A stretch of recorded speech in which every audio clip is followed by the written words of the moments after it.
I've only played this in two-player. Two-player, I would call this not a very fun scenario. I don't know. I think it's not really a scenario that appeals to me too much to begin with. It's a little bit too gimmicky. But, yeah. Alright, so we'll get to there in a second. We have to do a road event and take a look at our challenges. Okay. We didn't have anything else to do in the outpost, I think.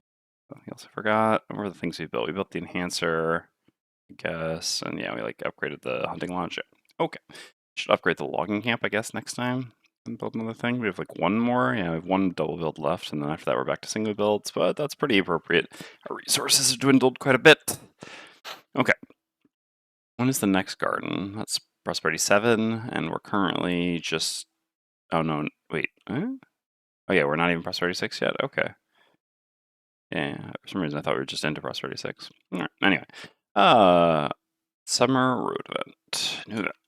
Okay, what do we have here? Hey, Surround family. How's it going today? Happy Monday. All right. Help. Oh, Hurtle again. Nice. Help, help. Hurtle needs help from strong, greedy mercenaries. The vermling named Hurtle is bent over double with age, but the glint in his eye as he approaches you on the path hints at a manic energy within. King Radicchio has come to visit Hurtle, yes, but Hurtle has no entertainment prepared. Such short notice. Hurtle gesticulates wildly as he drags you toward a small, brackish pond. King Radicchio has legendary temper. The vermling hermit's voice drops to a reverent whisper. Off with Hurtle's head if he has no show for the king's honor, yes. You put on show for king, I pay. You look toward the pond, where a large toad rests patiently on a lily pad. King Radicchio croaks lazily as he is attended by his court, a half dozen smaller toads sitting a respectful distance from their ruler. Hurtle's face darkens as he turns back to you. Don't mess this up for me. Option A, you can't believe you're doing this, put on a show for the toad. Option B, fried toad legs are an uncommon delicacy this far north. Time for some regicide. Kudos for regicide. Yeah, I mean, we'll put on a show. I love Hurtle. I don't want Hurtle's head to get chopped off, and I don't know.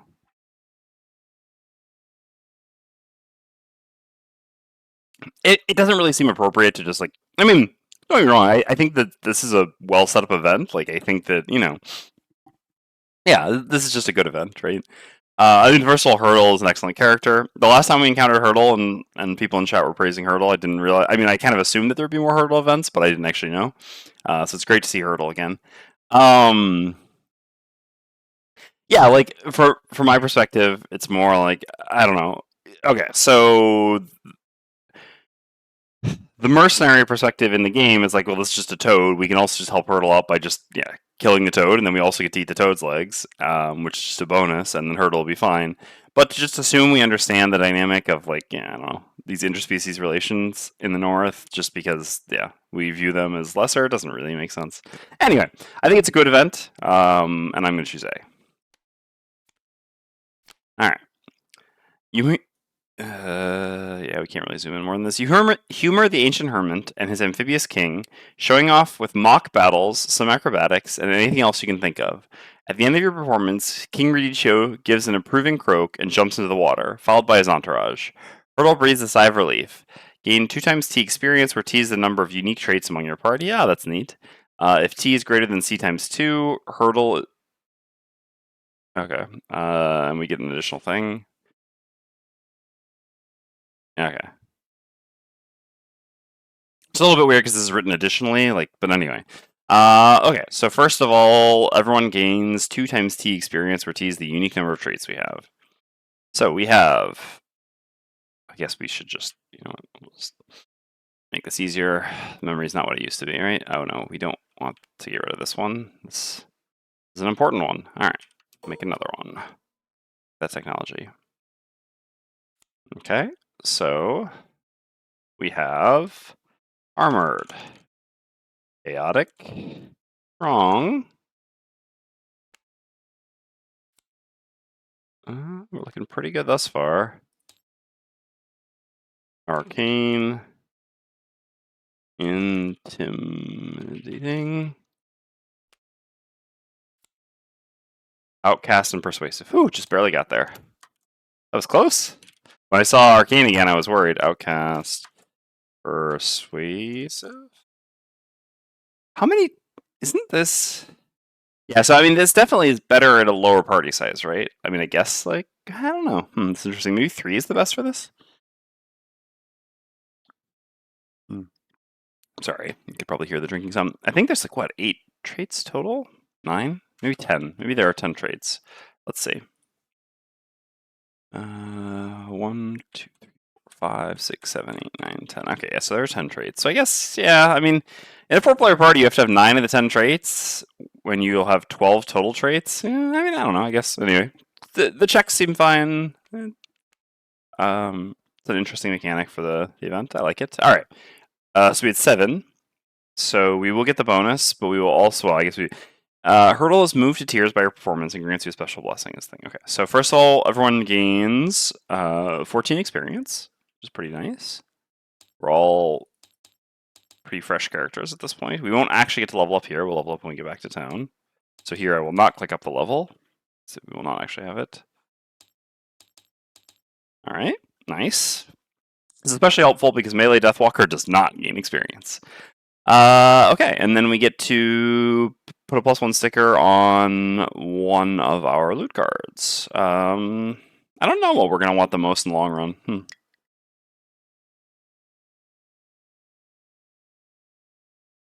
And we already have a +1 on a medal, so I don't think I want to do another medal. We can't actually see here in the search thing, I think. Oh, no, you can actually see. Oh, neat. Okay. Let's see. Medal. Yeah, we have 1 +1 sticker on metal, and then hide. I'm pretty sure we have none. No stickers there, and lumber. No stickers there. I think lumber makes sense. I think metal's probably the most valuable resource, most valuable material resource, because it's like the second most valuable for crafting and the second most valuable for building. I don't know. I mean, I don't know. They're all pretty evenly balanced. I generally just think, I guess maybe lumber and metal are kind of equivalent, and hide is a little bit lower. Although I say that, but then I've just been running so low on hide, so who knows? Excuse me. Anyway, let's just do a lumber. The only real reason to prioritize like ones that already give +2 versus another would be specifically if you have the drifter. Obviously, we could play another drifter at some point, so it's maybe a slight argument for that. But it's just so much easier to miss the sticker on these than it is to miss the sticker on one of these that just has nothing else up there, like because there's nothing else black at the top. So I'll just do it on one of these. All right. It's a bit slanted there because this is not straight. Is there a reason this doesn't want to be straight? Okay. I guess it was I. It was not. All right, there we go. All right, great. So we have a lumber enhancement. There's no reason to shuffle that deck. It gets shuffled anyway. Well, it's already handed. Oh, whatever. No, it's not. I'll break things. We got to remember to put this in this time. Ah, yes, we should do that right now. Oh, so technically, crap. That. Well, I guess. Hold on. Let's see here. Lumber. So there are only, yeah, because I set up the scenario before doing the road event, and I actually got punished for it here. So there are 2 lumbers with like this, so it's a 50%. So let's see if one of those is in, I mean, I guess is there lumber in the scenario is the first question. There's 2. Okay, so I'm just going to look in here quickly and see if there's one of the single lumbers. There is not. I'll shuffle the order of this. So that didn't matter because we didn't actually get one of those cards. If we gotten one of those cards, then I would have to like do a 50-50 to see if we actually should add the better one in. Okay, and then this, no, we don't want to add the real one. We want to copy this, put it up here, and then shuffle that into the deck as well. Okay, great. Anyway, all right, event is done. Remove the event. This is a cool one. I do like Hurdle as a character. Alexander does make some really engaging characters.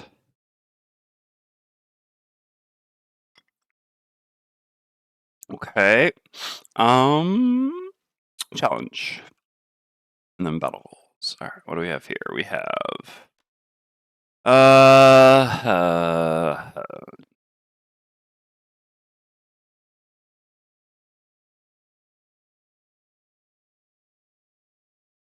so this is whenever any character ends their turn more than 2 X's away from any other character, 3 X's for 3 characters, 4 X's for 4 characters, the character ending their turn gain.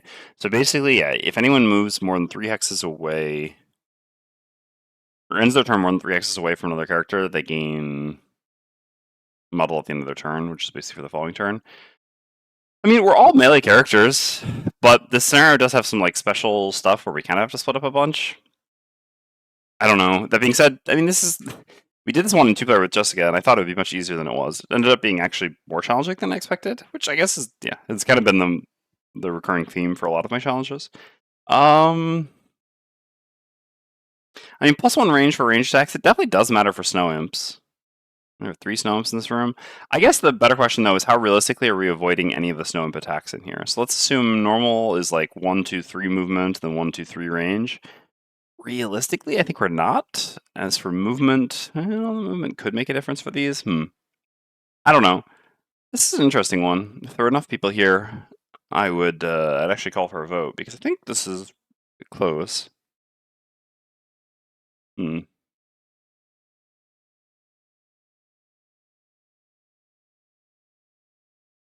I don't know. I mean, it's tough. Basically, I think upwind can be really difficult in some scenarios, right? This is actually a scenario where upwind is reasonably less punishing than normal, because we start in this one big room, fight all these monsters, and then we do like one room at a time, and it doesn't matter too much, especially in these small rooms. It's the only room where it would really matter much. And if anything, getting them closer to here is actually beneficial. So, yeah. Counterpoint is, like, right now the party we have is very well suited for United Advance, whereas future parties that cannot be the case, right? Like, if you have just a Bone Shaper in a party, this is just extremely punishing, that sort of thing. But so should we just do United Advance now while we have a party that it doesn't really affect much? No. Let's just. I think we should do Upwind here. This is tough though. That's a tough call.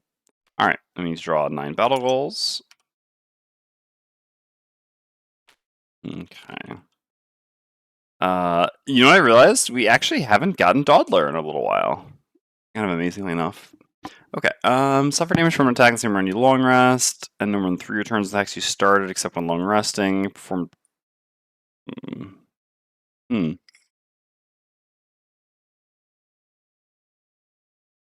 I do really want perks on my Deathwalker. All these seem pretty hard to do. I guess we could just take Rambler and try to do it, but we basically never succeed when we take Rambler. It's just, especially on a Deathwalker, it's just never happening.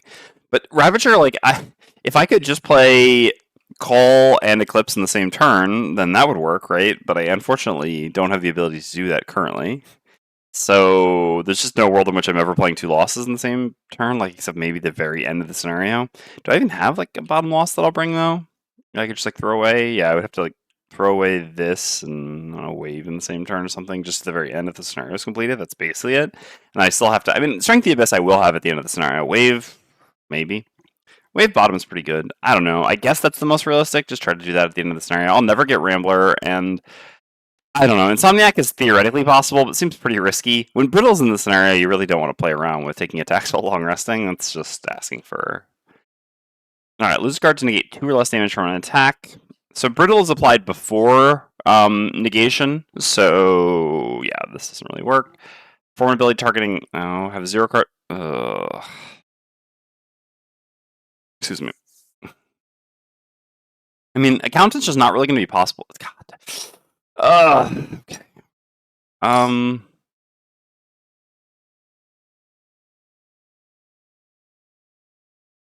Yeah, this sucks. These all suck. So Promoter, I don't even think I can do. I'm pretty sure I don't have anything that targets allies, right? Yeah, I mean, no, I really don't. Okay, so that's just basically impossible. Accountant is doable, but Accountant basically requires you to lose a card every rest cycle. This is a really long stamina-wise scenario. This is not a good scenario for that. Like, Accountant is something you could theoretically do in a short scenario without too much difficulty, but in this scenario, like, stamina matters so much. So I'm not super sold on this. And yeah, I mean, I guess I'm just going to take Wastrel and try to do it when we're in, hopefully, a point where we're winning the scenario, like at the end, in the last room. So give that a try. Never use a potion. Do we have a potion? We have a potion. Yeah, it's a good one, too. This first room's the hardest part. Never exit a hex adjacent to an enemy except through forced movement. Gain 13 or more experience before any bonus scenario experience. That's tough. I mean, Crashing Tag gets a very respectable amount of experience, but 13 is a lot.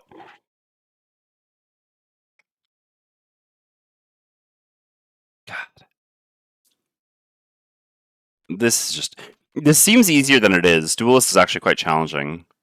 Because basically the problem is you can never, like, I don't know. Imagine a situation that I'm here and I want to run here to attack this, or even to AoE both of them. I just can't, because as soon as I get to this hex, I can't go to there. Also means I can't kite things back. I don't know. I guess we'll just take. It could take Prohibitionist. Prohibitionist seems very good here. This first room is definitely the hardest part of the scenario. So, yeah. Sorry, not Prohibitionist. The Ward Potion seems very good here. All right, let's take this. Well, I'm not super convinced on the battle goals. I mean, at the end of the day, there's only one of them that I really have to do, which is Wastrel. But currently, it looks like there might be 0 of them that I do. All right. Let's set this up. Let's go ahead and do the picture-in-picture, as usual. All right. That's curious. What's happened here?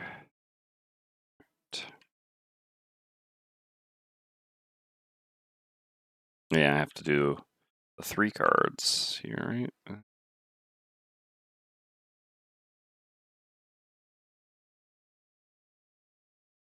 right, that works.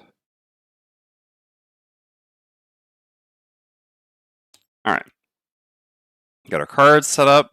Set up the camera like so. Don't know how useful this camera will be, but it's pretty zoomed out.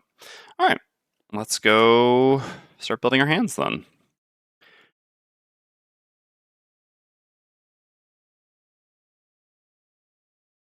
So, I think it's not until level 5 that the Deathwalker can be fully melee. We can still go more melee at this point than range. The biggest cost of that is it slows down our experience gain substantially, and obviously that matters a lot for getting to level 5. Level 5 is really where we unlock our power. But all right, what are the cards that we're certainly bringing? Well, we're always bringing Eclipse, Call. Wave of Anguish goes from being... The quality looks, I guess, just a bit zoomed out.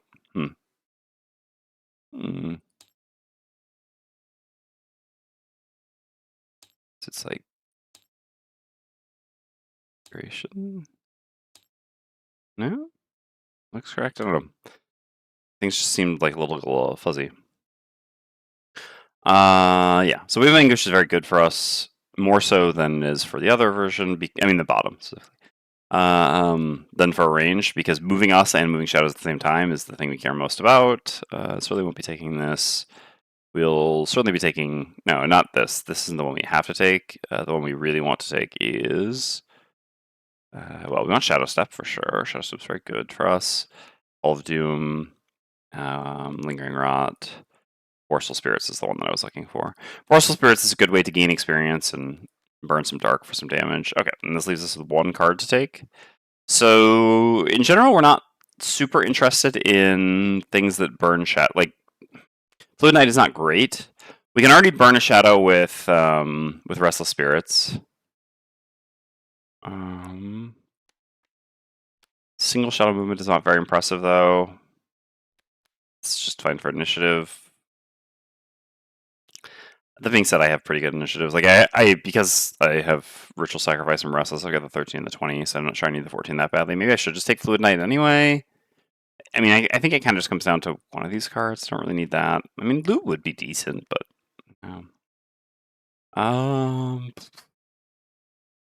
could just take Black Barrage. I mean, I'm not going to create that much dark without Fluid Knight, though. I should just take Fluid Knight, I guess. Just another way to generate experience. I mean, basically, like, Fluid Knight is not really a card that I want to be using very much in a melee build, but I want to get level 5, and this essentially generates 2 experience, because I'll get 1 from playing it, and then 1 from using the dark that it makes, so... Why? Don't these look really blurry? Is this the thing that was happening? There was another streamer who posted on the Discord about how their cards, like when they made new versions of characters, they started getting weird. Anyway, I don't know. Not exactly, but it just seems like... Let's see what they look like when we go here. Yeah, it's super bad, right? It definitely wasn't like this before. I'm not going crazy, right? These cards are just all messed up. I mean, I know this is like a little bit smaller than before, but yeah, that definitely doesn't make the difference. What is going on? All right, well... Yeah, okay, so I'm not going crazy. Yeah, this is, well, so like I said, there's a streamer who had this problem, and basically had no way of fixing it. Like, okay, so is this going to be the case for everyone? Yeah. Yeah, okay. Well, that's really annoying, actually. Yeah, the cards are basically unreadable now. Alright, you know what? I'm going to post on the Discord. Alright, well, Hopefully we can figure out how to solve this, because yeah, it's not great for streaming if people just can't read what the cards do. I only have time to stream one scenario today, so I don't think I'm gonna mess around with trying to bug fix it during the stream here. I mean, I posted something in the Discord, and hopefully we can go from there. But yeah, hopefully we can try to figure out a solution before the next day we stream. All right, what is this down here? Yeah, that's just that. That's completed. Oops. All right, let's try to make our crashing tide.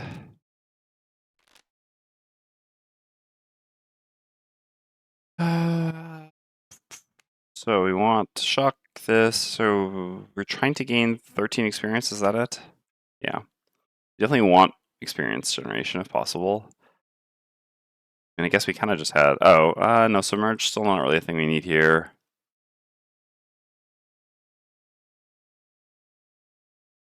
Yeah, all right. That was the person I was thinking of. That was the person who posted on the Discord. Ah, yes. If anyone recalls how they fixed it, that would be great. So I don't want crush armor. So I'll probably just take this, I guess. So, like that.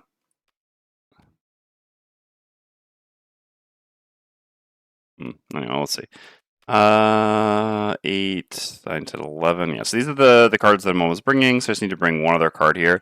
I am kind of tempted by Soft Flesh, just because this persistent healing on top can be very good against Brittle. There's also an argument just for taking Submerge. Basically, it's just a move 3 that generates an experience, so I really need experience here. How many dark will I make usually, though? So, I mean, usually 2 to 3. Yeah, we only have like 2 things that consume it. Yeah, I guess I should just take that, right? I mean, if experience is the goal. I don't know how realistic it is actually to set up the top of Soft Flesh, even though I do consider it to be a pretty good tide against these monsters. Just obviously, there's a pretty big opportunity cost to playing a top action when I have other good tides to play.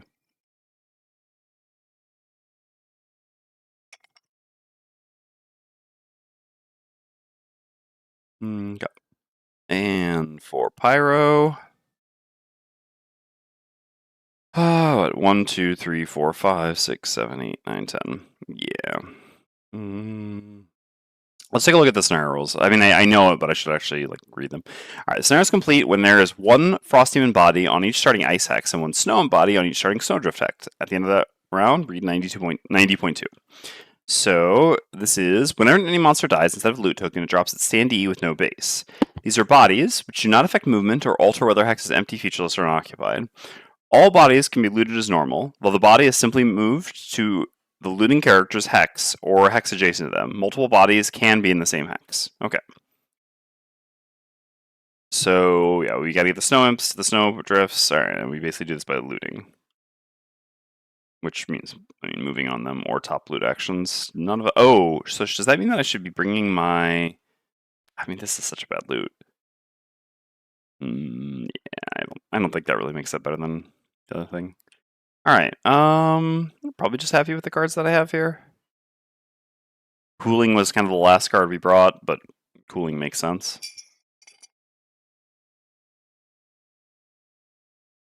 Healing is very good here with all the brittle. Obviously, the reduced movement is very, very costly here, since this is another scenario that's all about movement. There are a lot of those in Frosthaven, huh? But, you know, we can just try to use it at the end of rest cycles, ideally. I think this is fine. Alright.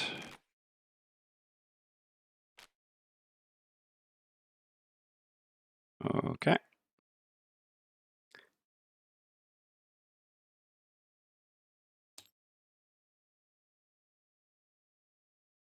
Alright, let's set up the hand viewer, which, yeah, doesn't... I mean, you kind of have to know what the cards do, just by seeing their initiatives and vaguely making out their names. I do apologize for this, obviously. I don't know what I can really do right now, so I'm just going to do the best I can, but yeah. Actually, reading the cards with that, not very useful. Okay. It's weird too, right? Because if you look at it really is just the class ability cards. It was the exact same thing for that, yeah, for Xanathos, right? Because yeah, these, I mean, we're a bit zoomed out, but they don't have the same sort of distortion that this does, and it's pretty similar level of zoom. I don't think so, yeah. Anyway, regardless.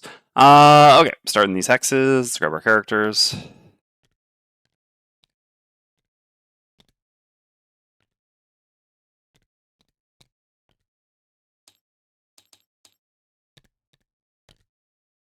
Alright, so how do we want to set this up? So we're playing with Upwind. So basically all the monsters will reach us this turn. Oof. Yeah, it's a bit rough, huh?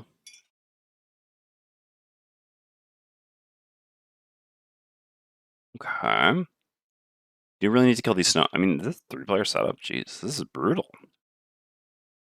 3 elite snow imps, huh? Okay. Well, I mean, no matter where we're at on Crushing Tide, our plan is always going to be the same. Chitin and Overwhelming Wave. Kind of means we need to be the focus, though. And that can be done with initiative. That means everyone has to play it rather poor initiative. Yeah, I mean, our turn 1 for you is pretty much always just going to be this and this, right? Just 4 shadows, pretty easy. And for Pyro, then, I mean, setting up Hazardous Terrain seems nice, but if I need to go after Crashing Tide is the thing. I mean, that's doable, right? Could try to go like Hand of Flame 2 thing. I guess we should be more like this. We really don't want Deathwalker taking hits unnecessarily. I don't know how good trying to... I don't know how realistic it is to try to Hand of Flame 2 things. We could just Igneous Path with boots. This is another scenario, by the way. I mean, isn't Pyro supposed to be good? But this is another scenario where Pyro really is just going to struggle because we just... I mean, this is the primary room we're fighting in, and most of the hexes we can't put Hazardous Terrain in. It's really funny how this has worked out, right? Like the supposed strong, and I mean, I mostly agree that Pyro is the strongest in the game, but we definitely have had a string of scenarios for Pyro where Pyro has just not been able to, perform normally. Like, look at how few central hexes we can actually put Hazardous Terrain in here, and also 3 of the 6 enemies are flying. Yeah. I mean, I guess if anything, maybe I just regret building towards Hazardous Terrain on Pyro. I'm certainly happy that I took Hand of Flame and not Heat Wave at 4. Okay.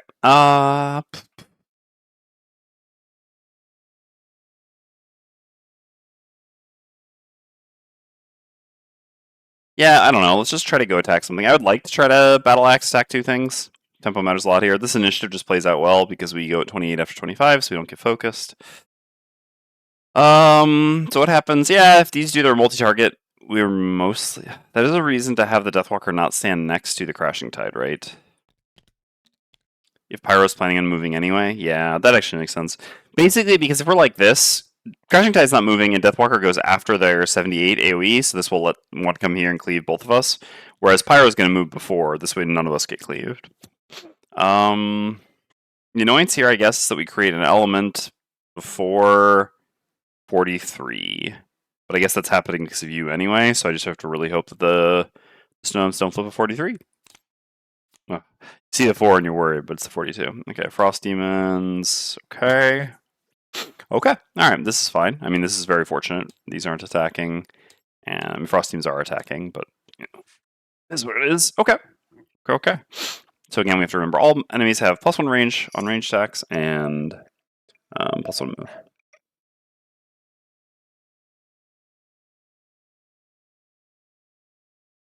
Okay. So, Crashing Tide's up first.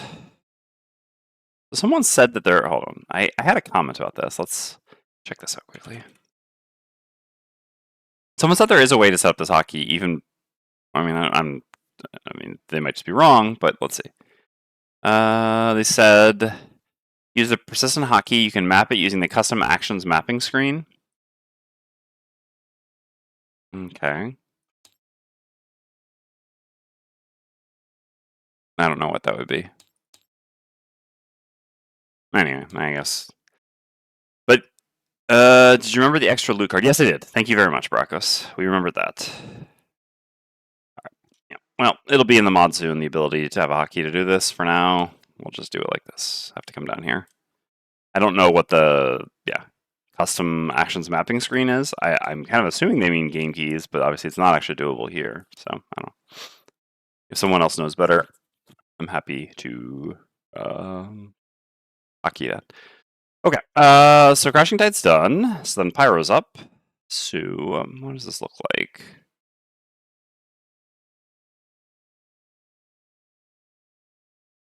I mean, this looks like Pyro dying.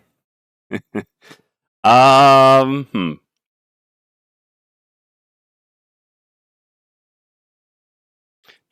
Oh, crap. Yeah, I forgot. Hmm.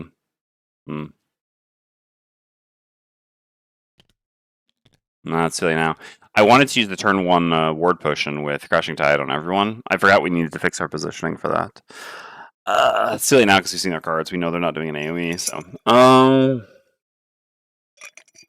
that sucks a bit. I mean, I can still just use it on Pyro and Crashing Tide and just ignore Deathwalker. It sucks because obviously it's very good on Deathwalker, especially here. I don't know that I'll get another opportunity to use it in this room, and I think, again, this room is the most important, so I might as well just use this here. Gotta remember our items. All right, so sure. We will do ward here and ward here. It's gonna block 2 damage, because if I hit into that, because, yeah, battle axing, blah, blah, blah. Oh no, I can't even battle axe the 2 of them. Huh, okay. Can I even do, does anything? Not much, right? Not much. So is it actually worth doing that? I guess I should use a range check. The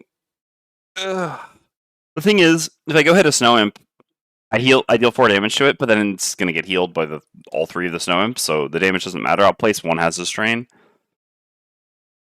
Doesn't really accomplish much.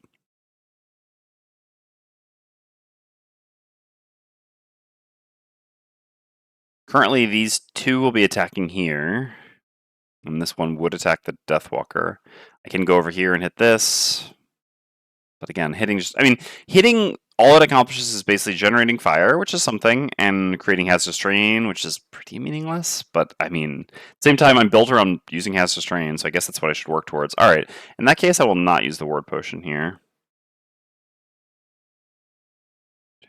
Yep, because I think we can actually do better. All right. Sure. So I'll use the bottom of Liquid Stone as a move 3. 1, 2, 3 to here. 1, 2, 3.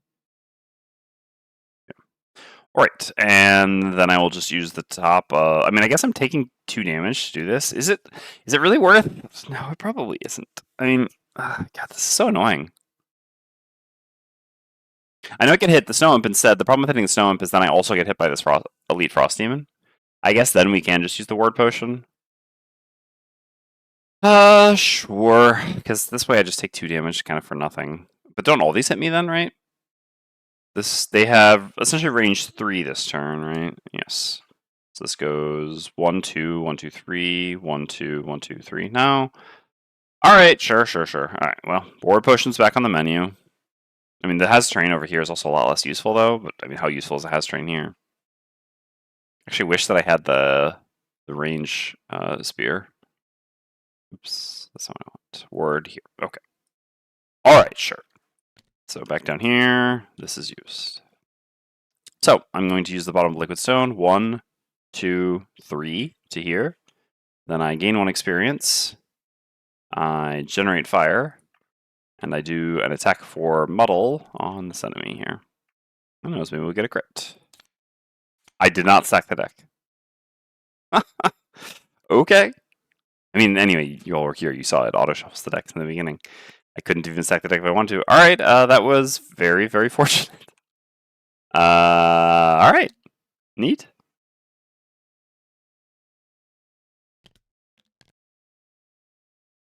Oh, that's a good start. Oh no, not. It's auto dropping loot, but it shouldn't. I see. When we kill the enemies. This is gonna be rather annoying to do manually, huh?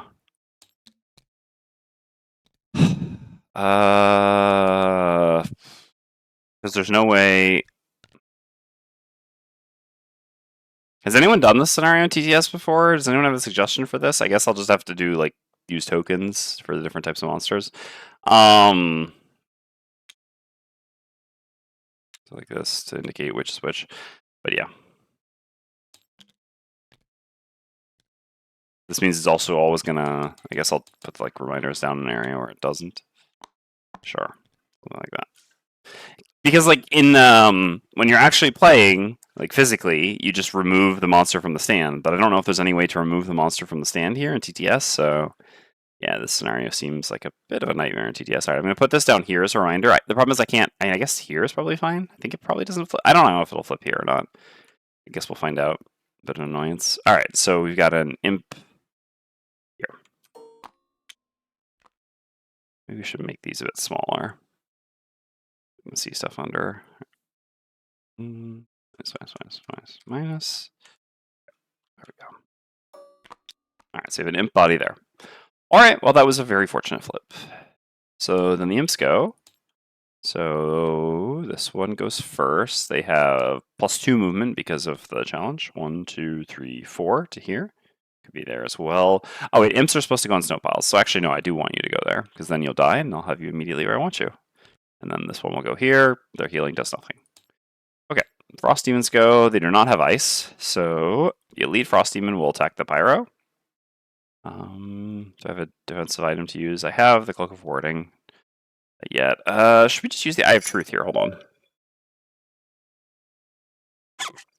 Probably. This is the hardest part of the scenario. I mean, combat-wise, there's the hardest part of the scenario is stamina and dealing with boredom. Yeah, it definitely isn't great, the physical version either. I agree. That being said, I still feel like it's a little bit better than the TTS version. I just don't really like this scenario very much. Yeah, I think we probably should just use the Eye of Truth. As I said, this is going to be the hardest point of combat in the scenario, I think. So might as well do it now. All right, so what do we have going? This and this. Good to know. Should I have used the Freezing Crystal? Probably not. All right, so the attack's coming our way. This attacks for 4 and 4. Ooh, good word, huh? So 6, so I take 3, and then 4. Still hurts. Alright, and this goes to here, and attacks Crashing Tide, -1. Yeah, -1 doesn't change anything here, actually. This is the more standard ward. No, I mean, I guess it does. So 3, we have 1 shield from Sharp Chitin, and we get 1 shield from our Chainmail, and then the ward blocks the last damage. Alright, sure. Guess we can try to pay attention to our mastery here, but I don't think so. Okay, so Deathwalker is going to generate Dark. We already have Dark, and is going to place 4 shadows. 3. 1 within range 2, and then a bunch within range 3.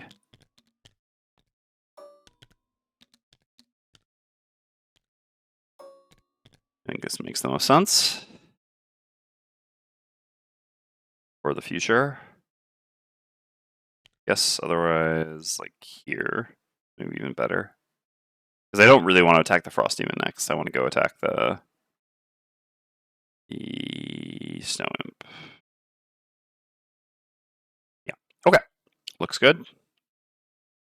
4 shadows set up.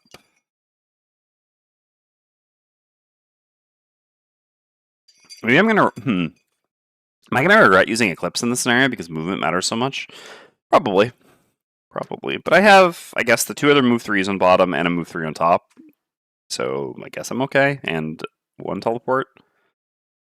Alright, so it's this button, puts that in the loss, and yeah, this is just played normally. Okay.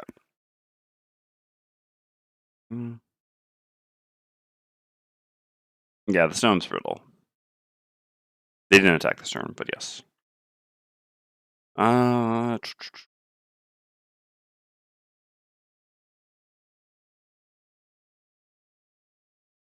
Yeah, I guess I can't actually...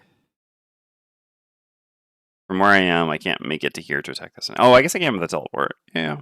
But then I can't move the shadows is basically the thing. So does that mean it's better to be like this? Basically like this, I'll show why. So, well, I'll try to show. I'm going to click end around just so that goes away, and then I guess we have to zoom in a bit to actually see the cards. So basically what I'd like to do here is Ritual Sacrifice, right? Which is an attack 7, which would be ideal against a Snow Imp. Unfortunately, there's no real way to make it to the Snow Imp and Ritual Sacrifice it, right? What I would like to do is do Wave of Anguish bottom with Ritual Sacrifice, but that's only 2 movements, so I don't quite get there. So in that case, I guess I could just put them all like this. So here I could still do an attack 7 on the Frosthaven, although again, that's really not what I want to be doing. Otherwise, yeah, I go... Yeah, just can't quite get that one there. Yeah, I mean, this is probably just a fine clumping anyway. I don't necessarily need... Yeah, whatever there. Alright. Otherwise, I guess the alternative is... I could just go... Alright, actually, yeah. Then all my shadows are so far out of position. I could set up an attack 8 on this next turn at 13 initiative, which is obviously very good. Just one-shotting this Frost Demon, pretty nice, right? The problem is then I have all my shadows over on the side of the room, and shadow movement isn't really a strong suit for this build that I'm doing. I kind of want them... Having them more central is just generally going to be better, like this, yeah. But how realistic is it? I mean, I can still one-shot this imp. I guess I know exactly what they're doing, right, next turn. So, yeah, I mean, the imps are going very late at 76. Which does that change? Doesn't change too much for me, I think. This is an attack for 5. That doesn't quite do it. I have dark as well, but I don't really want to be multi-targeting. I'd rather single target. I mean, I can kill with Restless Spirits. So I basically do Restless Spirits top plus Lingering Rot bottom, and that one-shots an imp. What I don't like about that is I cut into the number of shadows. I'd much rather use Ritual Sacrifice first, and then... I mean, basically, the ordering for these attacks that I really want is Ritual Sacrifice, Strength of the Abyss, then Restless Spirits, right? Since I don't actually have Call top active, spending shadows has a permanent cost. None of these create dark, so, you know, arguably I could consider using Forceful Spirits top this turn, and then something else after. I guess it's a possibility. Let's see. Alright. Let's see a version where we try to do something like that. So that involves us, like, I don't know, moving a bit. So we don't have bonus range, so yeah, if we're doing that, we're just using Wave of Anguish to set up the shadows a bit better. Let's just see what this looks like. 34, that goes before them. We can go after them as well if we want. We'll see. Okay. So, the Fab Crab, what are you up to? I mean, we really want to set up Shuck. So Pyro kind of just needs to get out of there, or it just needs to play Cooling. We have Fire. Going to there, oh, that's such a good flowing Fire. Yeah, I definitely like that. The Fire element doesn't actually matter, right? So I can... No, I create 0 Hazardous Terrain. Yeah, that's not so useful. I guess I can get just... No. I can't even... Living Magma just doesn't do anything here. Like, God, I swear these scenarios for Pyro are just so miserable, right? I can't use Living Magma to move this Hazardous Terrain anywhere. I mean, these two are on stuff that it can't be moved into, and I can't get it from there to either of these places. Which is wild, because Living Magma is usually just a very strong card, the bottom action. But yeah, this scenario... I mean, these scenarios we've had to play really sucked for what Pyro does. I don't know. I mean, I can do Igneous Path just to gain an experience. I guess the other thing will also give me an experience. There's no real reason for that. All these cards suck. All of these cards suck. I mean, yeah, that's what happens when your whole thing is built around... Hazardous Terrain. I guess maybe I'll just use... God, I really want the healing from that. Honestly, I should just use Living Magma as a default move too. Nothing like using your level 3... Yeah, so I mean, I guess my second highest level card is a default move too. That's impressive. That is what you like to see. Okay. So Crab... Well, it's like 1... Can never get to here, unfortunately. What I really want is obviously to hit both the imps. I have both elements.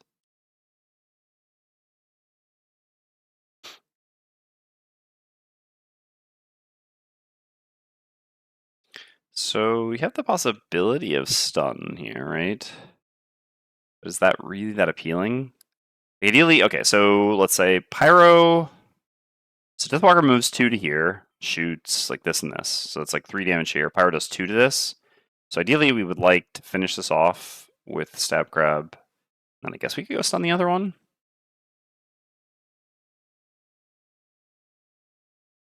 So what does that look like? That's like moving here, attacking this,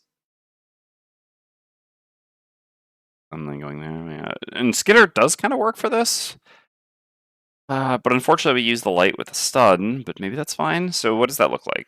So we could do, well, we're also going at 51 then, which does go before them, but goes after the Frosthaven, so that's not really going to work out. I mean, because Pyro will be up there, and I guess this won't. No, yeah, this will go around that way to hit Pyro. Don't really want that, so we kind of have to go a little bit earlier than that, huh? Which pretty much implies using one of these 2 cards. Problem is that Mighty Claws really sucks here, but alright. So, I mean, I can use any card as default move 3. I guess I could just use Undertow to move here. I know, but then I'm not doing all this stuff. Yeah, basically, I just don't think I can actually shuck here.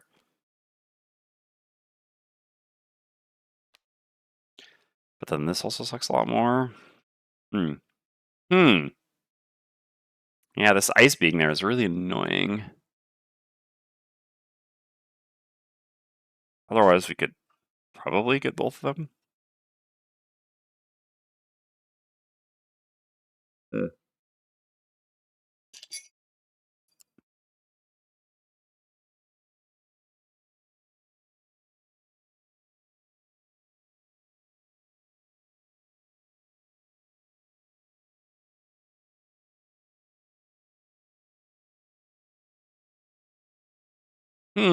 This is tough. I just need to be able to play like one more card. We're only already playing 3, right? That's not enough. I need more.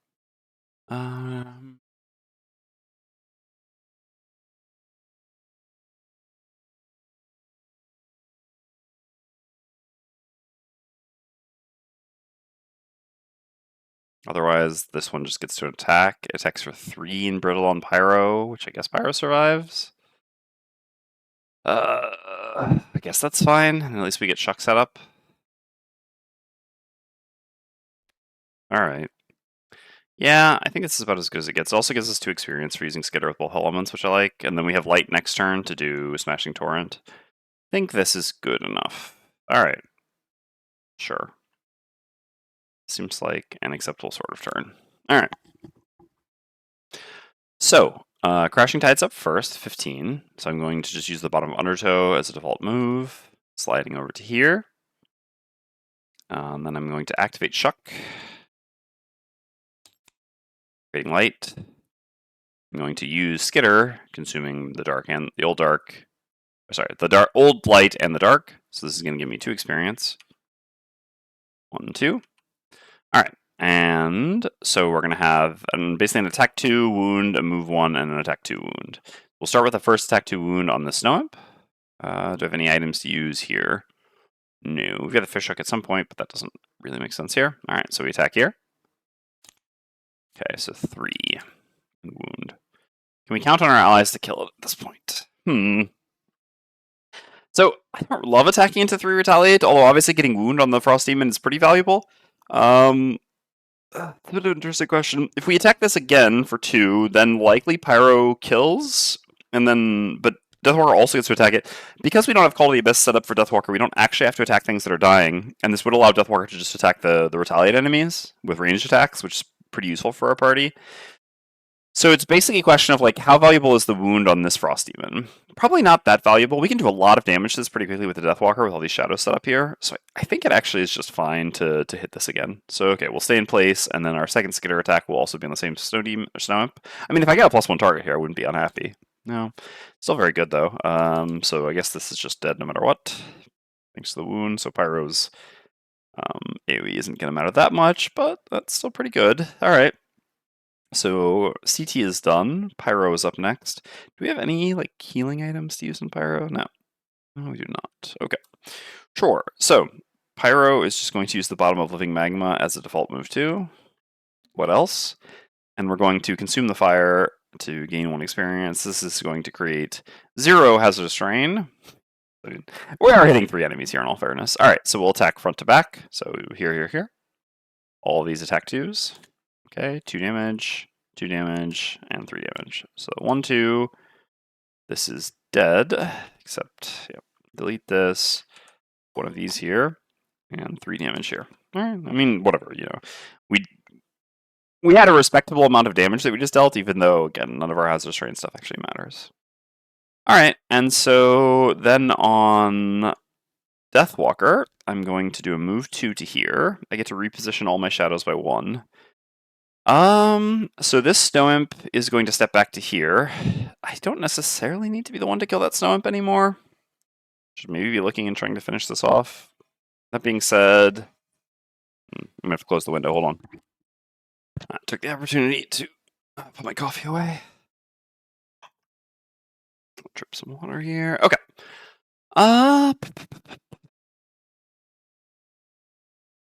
Yeah, so what was I thinking about? Oh yeah, the shadow movement.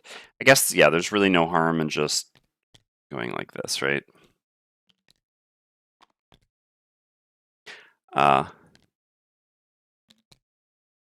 Like this then? Yeah, we don't need more than that for the Snow Imp anyway. And then this way, this is still surrounded, and again, the shadows remain centrally located. Okay, and then we can. Oh no, the dark. I should not have. Frick. Too late now. I've seen the modifier flip, so I should not have used that on the Crashing Tide. I mean, it's so bad too. Like, it's really so bad. Not just for the outcome of the scenario, but because I really desperately need any opportunities to get experience on Deathwalker, because it's so hard to get experience on melee Deathwalker. Oh, I guess CT should be here. And I specifically did this to gain experience while I could, and it's just going to be so like. I don't know. First of all, I didn't need to do it mechanically because after the first hit does 3 damage and the target's wounded, even if I do 1 less damage, so I only, let's say, hit it for 1, that still puts it to 3 and wounded, and then we have the attack 2 here, and it's pretty much almost dead. And even if somehow, like, okay, we both fail to kill it, then I could still just attack it with the Deathwalker's attack anyway, so there's just no reason ever to use the Dark on Crashing Tide. Like, it was adding 1 damage on Crashing Tide, it's adding 2 on Deathwalker, and it's also giving 1 experience on Deathwalker, which is so much more important. That being said, obviously, Crashing Tide does the EXP battle call, but anyway, alright, well, yeah. Obviously, if I thought that I wouldn't have Dark on Deathwalker, I would not have played this turn. So, yeah. Not great. Okay, attack 2, left and right. Good old reliable Deathwalker. As good as ever. Alright. Frost Demons go. So, oh wait, I should... Hold on. I mean, these flips didn't matter for this. I guess, how important is it to me? Basically, I could move this one here, and I could just have, like, essentially the same... essentially just have this down here. I mean, not actually, but it's like a thermal shifted one. This would give this disadvantage on its attack against me. I mean, that matters a reasonable amount, and then I'll still have a shadow over here. I think that's actually worth doing. So basically, yeah, like I just, from where they were, I think this one was here, just keep kind of how they are. So I could still move this one, right? But yeah, not in a meaningful way. Hold on. So I started here, and I placed the 4, so it was like this, right? Yeah. So then how I could have moved them was basically moving this up to here, this to here, this to here, right? Yeah. That's actually the thing that makes the most sense. Okay. I gotta get used to the new abilities. Alright, so the Elite Frost Demon will attack Crashing Tide. So this attacks for 3. In CT. -1 is 2. Sadly, we don't have a Retaliate Tide yet, but that's fine. So 2, 1, we have Sharp Chitin and Chainmail, so we take no damage. Then this one here, so this has 5 movement. It's ice there. Let's see. It has to be going to CT, right? 1, 2, 3. Yeah, for sure. 1, 2, 3. I don't think there's anything that was faster than that. Okay. Attack CT as well. Also an attack 3. Okay, so again, Chainmail, Sharp Chitin, take 1 damage. Okay, and then this comes here. Since it's 2 movement to here, 1 movement to here, and attacks Deathwalker. So this is an attack 3 with disadvantage, thanks to... Excellent. Nice disadvantage. Okay. And then this Snow Imp steps back to here. Attacks at +1 on Pyro, so for 3. So for 2. And a Brittle. Alright, and that's the round.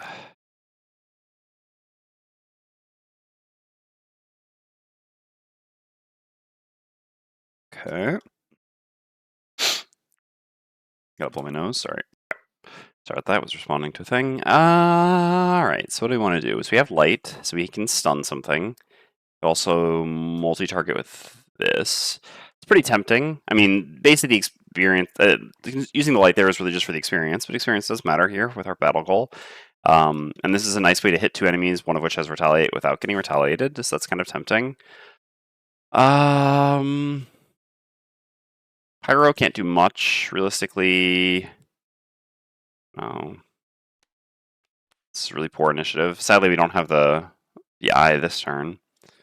As for Deathwalker, I mean, for Deathwalker, it makes sense to want to kill that, but we can't really get to it.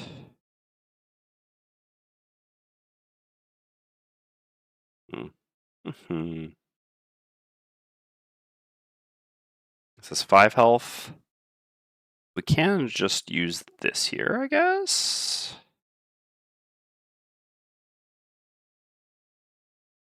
Sure. And this then. For initiative. I love the initiative here, but okay. So then we're just killing this basically with an attack for 5. And what are you doing on CT? So this is dead. Pyro gets to attack something, but not until later. I mean, should I even be doing this on Pyro? Should I just, like, the fire doesn't matter, the hazardous terrain doesn't matter. Honestly, I should not take the risk. I should just go a little bit earlier and do 1 less attack, but, yeah, heal myself much sooner. Pyro is just so useless here. They just can't contribute anything. I guess I should have maybe just brought different cards, although I don't even think that I have cards that really, like, yeah. It's not like, yeah, there are attacking cards that I didn't bring. Like, I would have had to just make different choices, level 2 and level 3 sort of thing. Like, certainly the level 3 card would be a lot better to have in this scenario than the one that I have. I mean, Living Magma literally uses the default move. But yeah, with the cards that I have, unfortunately, my ability to do anything in this scenario is pretty limited. Which is what it's felt like scenario after scenario for Pyro. Okay. CT, on the other hand, has plenty to do. I kind of need to use this for initiative no matter what. I mean, yeah, because I can't go... Well, I could use this, but no, this just goes before they attack. I think, yeah, I don't care about the Pierce here anyway. It's like hitting 2 targets. I take a bit of retaliate, so I could then stun something, taking more retaliate. Seems kind of miserable. I would really like to set up Cleansing Soul bottom, but Cleansing Soul top is also quite good. I think we could try to kill the Imp, though. Like, we do these 2 tops, then what is my bottom action here? I don't love using this, because then I've given up all my early initiatives. But it does kind of make sense as a bottom action here. I mean, I don't have any other bottom actions that I really want to play here. But God, I don't like the initiative things that I'm doing here. It would be a lot better to do... Yeah, you know what? I actually think that's true. I think it's a lot better to just do Smashing Torrent here as a top action rather than this. This way I can have a nice 45 initiative afterwards, and also I can potentially use this as a bottom heal, which I think looks very good here. So this is just like, yeah, this top, this bottom, this top, basically. And this is already going to spread a bunch of wounds. Hopefully, yeah, with a few attacks, we can maybe kill the Snow Imp. We'll see what they're up to. Alright, so Frost Demons are doing the AoEs, so Deathwalker needs to be mindful of their positioning. That shouldn't be too hard. Okay, so Pyro's up first. So on Pyro, so we definitely want to kill the Snow Imp, I think, at this point. Counterpoint is obviously the Muddle would be pretty nice on the attack 4 coming from the Frost Demon. I guess... Oh no, we can just stun the lead Frost Demon. Well, I don't know. It's all a little awkward. Yeah, we'll like hit. I don't know. I guess, yeah, if we don't kill this, we can just... I don't actually want to stun this. This and this hit for the same amount, so it makes more sense to stun this, or to stun this if we fail to kill it, maybe. Odds of killing this aren't very high. If we do an attack 2 on it, plus an attack 1 on it, we have wounds, we have to flip 1 plus 1. It's not terrible either. I could also hit this and actually pull it into hazardous terrain, but I'll take as much damage as it will. So it doesn't seem great. Because, yeah, it takes 2 from the hazardous, and then I take 2 retaliate because of the pull. Yeah, this scenario for Pyro. I mean, whatever. This scenario in general. If I were going to do that, I would definitely need to use cooling first. I think... I don't know. Killing the imp is pretty good. Yeah, alright, let's just attack the imp. Okay. I mean, dude, our deck is pretty good. We've got a decent chance of getting a +1, right? Right? Right? Sure. Alright, so we will just use the top of Force of the Earth to attack the Snow Imp. For an attack 1. Alright. It is muddled. I could pull it. The advantage of pulling it is I put it on this immediately, but I guess we already have this one next to that anyway, and at the end of the day, then I wouldn't be able to hit with Crashing Tide without moving, and I don't want to move. So, yep. And then I'm going to use the bottom of Cooling to heal myself for 5. It's always at such a high cost. This class, I swear. And now my next 3 moves have -1s. Okay. I'm gonna blow my nose quickly, sorry.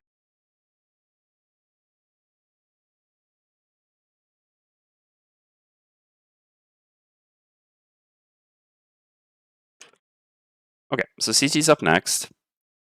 So, I mean, the stun is, I guess, I don't know, we could... A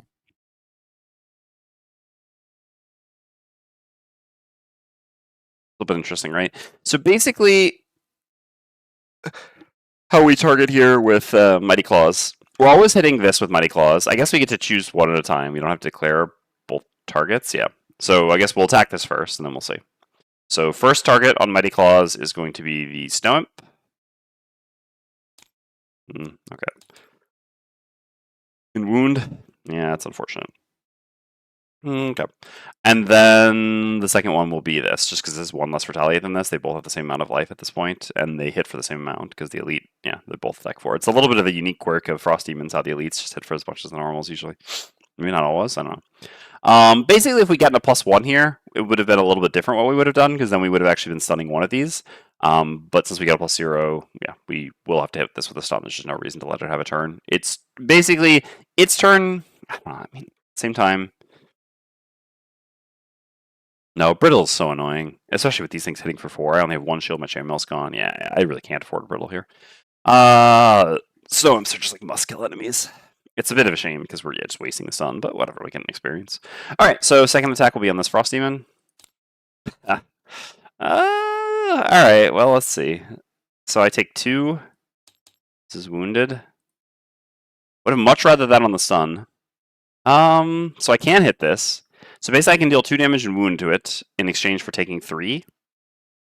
About to get hit by both these things at 11 life. I don't actually think that I want that. I do not think that I want that. That being said, I'd be happy to draw this again on the sun attack. Okay, so then I'm going to consume light, gain 1 experience, and use the top smashing torrent. I'm going to hit this Snow Imp here. No plus target. Alright, well, what can you do? Alright, so then Deathwalker's up. So for Deathwalker, I'm going to use the top of Strength of the Abyss. So this is just an attack 5 here. I don't have any... What are my... Oh, I've got the Cap Premonition. Should be using that here. Probably, to be honest. This is just so high risk, otherwise. Yeah, well, we were going to be fine, but it's still just very useful to know. Okay. So what does a +2 look like for us? So what is our turn structure next? So this turn we have a move 2, basically. The bottom of Fluid Knight. I guess we'll just move on to this to move it like, yeah, 1 towards the ice down here. Oh yeah, this, oops, should not be here. There should be 2 bodies in the same spot. Right, yeah, I gotta remember this. Alright, so there's 2 of these, and this is here. So this will stay here, the shadow will still be here. So 3 shadows next to you, so that would make it a 6, so +2 does actually kill you. Yeah, okay, that seems pretty good. That seems pretty good. I mean, Deathwalker, I just love having a Deathwalker in the party. They're just like, our Pyro, they're just like struggling to do very basic things all the time, whereas Deathwalker this time, and again, Deathwalker in our previous party, they're just like constantly there, just being like, yeah, no worries, I got this, I'll kill them, you know. What's not to love? All right. So yeah, we go like this, and like this. There we go. And so yeah, now we'll use Strength of the Abyss as an attack 5 on this Frost Demon. Drawing a +0, killing the Frost Demon, and that will let us put one of these here. Okay. And then I will just use the bottom of Fluid Knight as a default move 2. I'll just move to here to move this body over towards the ice. I don't think there's any reason to put it down here. I think here is fine. All right. There are no snow imps left. We'll see next turn whether it's going to auto flip snow imp or not. Having them down here. I mean, if there's anyone in chat right now who knows how the mod, like whether the mod will consider this area right here as the monsters being in or not, feel free to let me know because I can move it further down. But this is just a point of reference for which tokens mean which here. Okay, so Frost Demons go. So this one's going to take 1 from its wound. They're going to generate ice, and they're both going to attack the Crashing Tide. So attack 4, attack 4. We have 1 shield. Oh, rough. Rough. We haven't had enough to buy the helmet yet. Oh, it's so brutal. Alright, well, we gotta pitch a card, huh? Got to pitch a card. Yeah, sorry, down to the depths. Brutal. It's really on. And could we survive this? We take 7, we go to 4, now and then a +1 leads to us pitching. Yeah, surely enough. 1, 2, 3, 4. All right, yeah, it's just that's the difference. I mean, as I said before, the Iron Helmet is basically like once per scenario, don't lose a card. You know, like that's what it does. I wish I had it. Sadly, I do not. All right, that's that.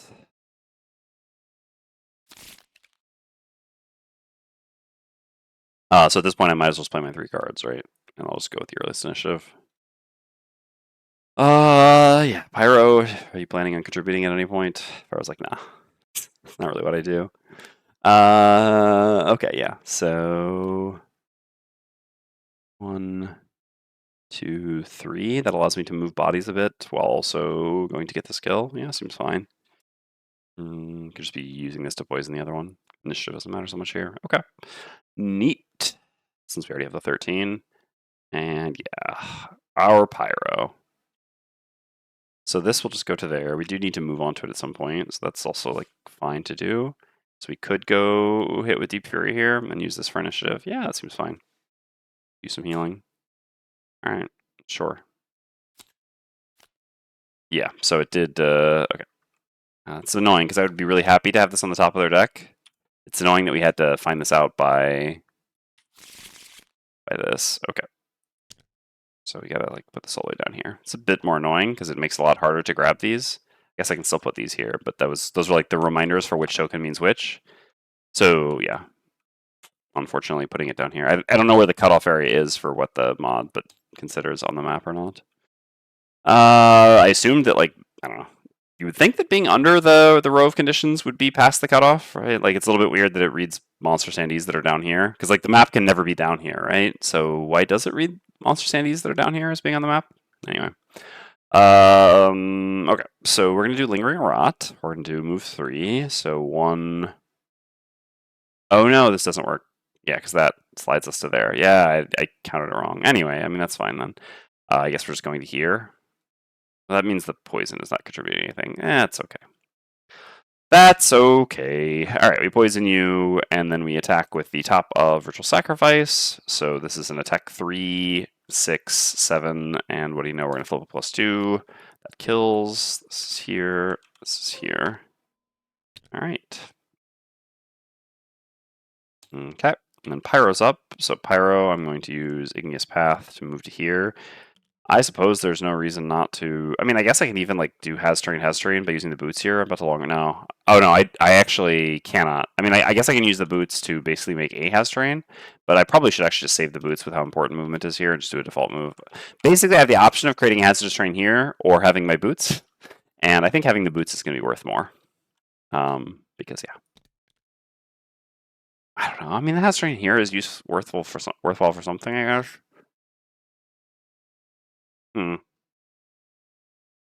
We will open this room, but then we're just going to open it and there's just going to be snow imps inside. And all right, I guess I should look at what my cards are for next turn. So I have a move 4 next turn or loot 1. Loot 1 probably not.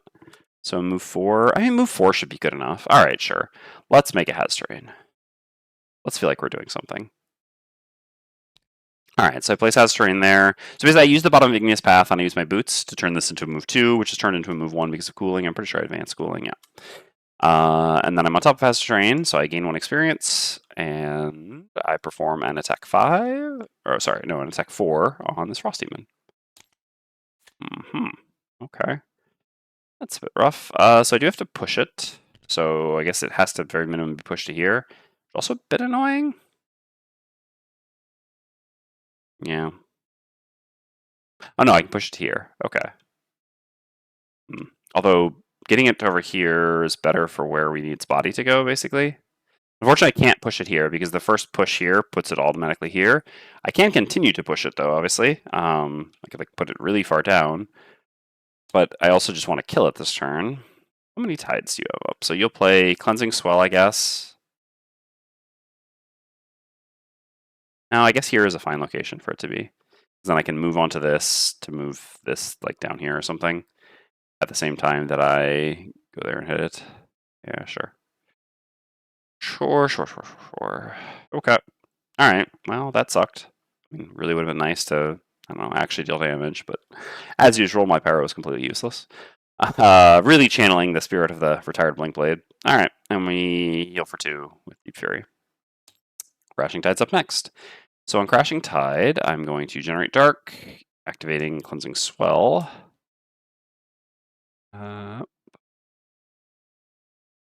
Okay. And then I'm going to use the bottom of Submerge. Just going to, oh, sorry. This, I guess we should probably just move this further down, because there will be bodies that we'll want to put on that one. It's like where we have like 2 imp bodies here. I guess those can go kind of down here.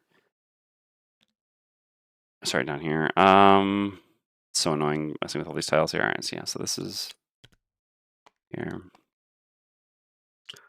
I don't know, we can just put this here, I guess. I mean, this moves it towards the other ones anyway.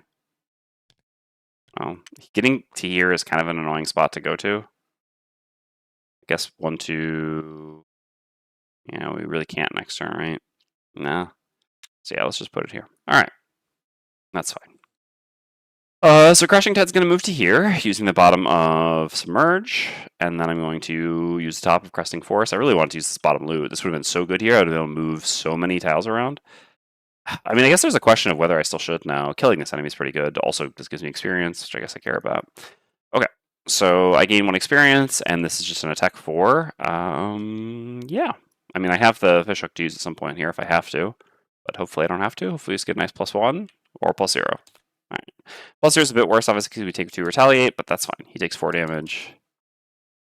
And then as our end turn looting, we can just move this one. I think moving this down to here makes sense. So yeah, we can just move this down to here. And we have to get this, like 1 more of these has to go down here. But because these 2 doors open, those should be easier to get to these 2 tiles.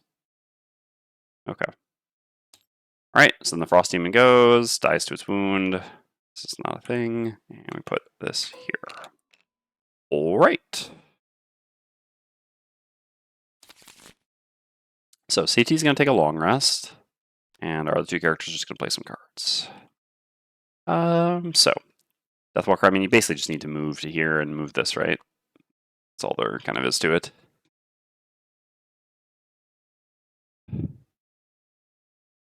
One, 2. This is a bit annoying to go. I guess you can, and then you. Yeah, okay, that works. Can you go before you? Yeah. Well, that's unfortunate.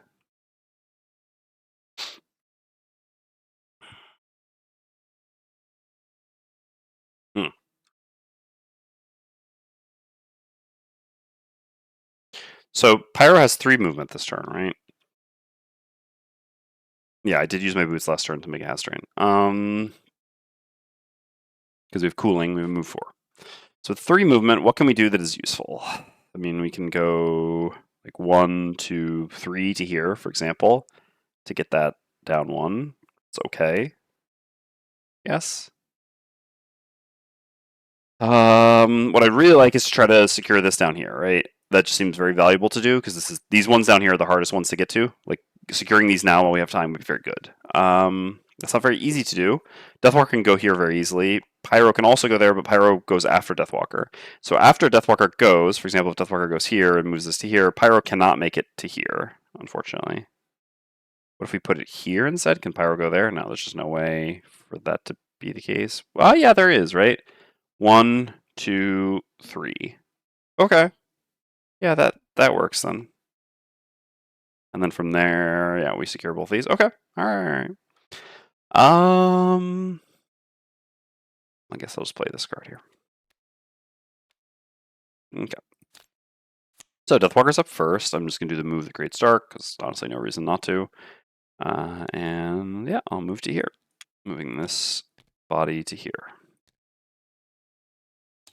Oh wait, what?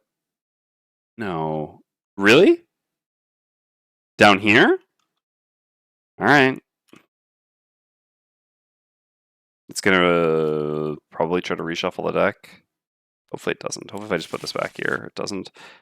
This is the 42, a 37, and 76. Let's just remember that just in case. All right. Should be here. Okay, I was just using those as reminders of which is which, yeah, is going to be a bit annoying. I mean, I guess I just can label these now. This is Imp. This is Demon. Okay. All right, Pyro goes. I'm not going to bother taking down Cooling. It's going to go away when we rest here. So we have 3 movement with Lava Bomb. So yeah, we go. Oh, sorry, Deathwalker. No, yeah, we're good. 1, 2, 3 to here. And then when we end our turn there, we move this down to here. I don't think we're forced to move them. Bodies can be looted as normal if the body is simply moved to the looting character's hex, or I mean, either. I think it's not clear whether I have to loot it, but I mean, I guess can, yeah, but probably do. But anyway, I can just move it to the same hex I'm already in. All right, so we got these 2 ice taken care of. I mean, let's double check that this is Frosthaven's on. Yeah, Frosthaven to ice. Okay, so we got those 2 ice taken care of. That's good. Still a long ways from getting these 2 snowdrifts taken care of, though, unfortunately. All right. CT gets a long rest. So when we get a long rest here, we definitely want to keep. I mean, we get to keep a Tide active, right? Oh no, we didn't end up playing. Wait, didn't I? Yeah, I did use Pool of Power for the bottom. Oh wow. Okay, so I shouldn't have taken Retaliate. I just forgot to actually activate that. Yeah, I did play like that turn. I played Pool of Power for the bottom. I'm sure of it. I didn't do anything else with it, and that was the turn that I used another card to move. If I'm not mistaken. Yes. Yeah.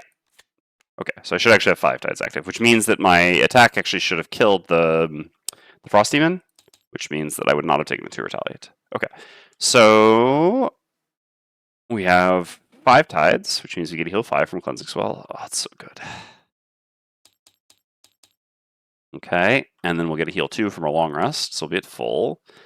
And we get to choose 1 Tide to keep active. Normally this would be Overwhelming Wave, but obviously this is a little bit of a more unique situation. I mean, I guess there's no harm in just having that active, because we can just play other Tides anyway. So yeah, I suppose we'll just keep Overwhelming Wave active regardless, even though probably not going to start playing 3 cards anytime soon. I mean, not currently. I guess at the same time, we can also look to go open doors now to just get monsters coming towards us. Anyway, we'll see. Choose a card to lose. Well, let's not forget that. All right.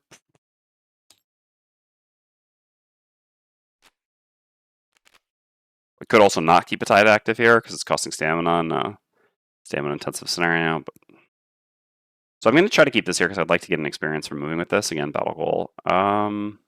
Maybe I do just get rid of Pool of Power at this point then. Since, yeah, stamina just matters a lot more than tempo in this scenario. This is one of those scenarios. All right.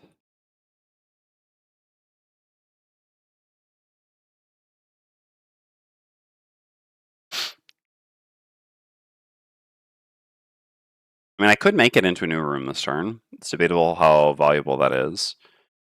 Here we're going to long rest. Alternatively, I can just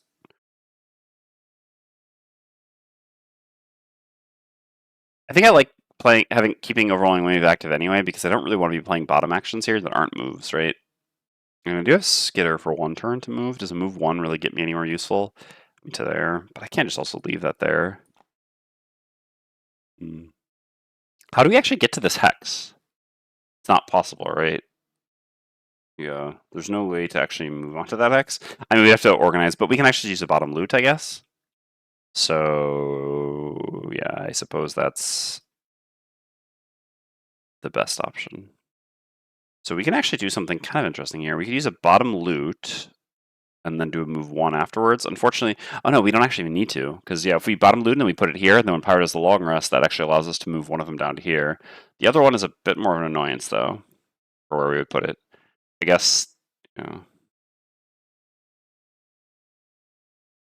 I mean, we could get both of them this turn. I do really... Okay, yeah, you know what? Let's do that. I also wanted to use this for experience anyway. I mean, it's weird because we're playing 3 cards while we're not even fighting, but I think this is fine. Oh wait, but Pyro's actually not going to get it to where we want. Like, yeah, we can't interrupt it like that. It doesn't quite work. Let's see.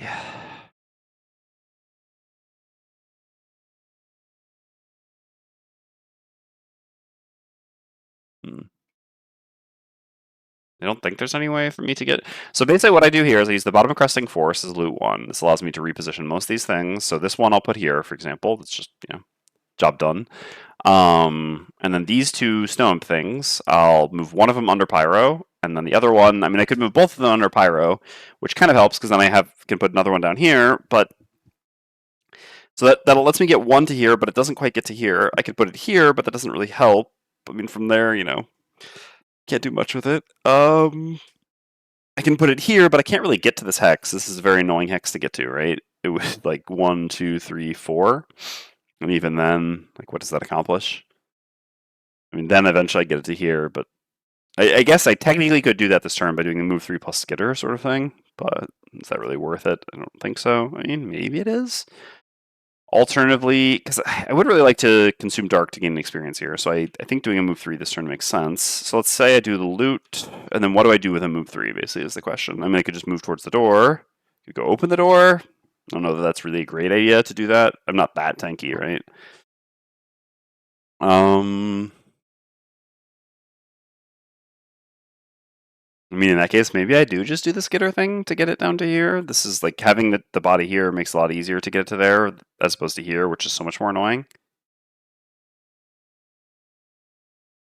I mean, maybe that's fine. Yeah, honestly, maybe that's fine. I mean, it sucks a bit to use skitter, especially because skitter bottom would be very good here. But yeah, I guess I can actually set up skitter bottom here instead of I don't have to use the top, right?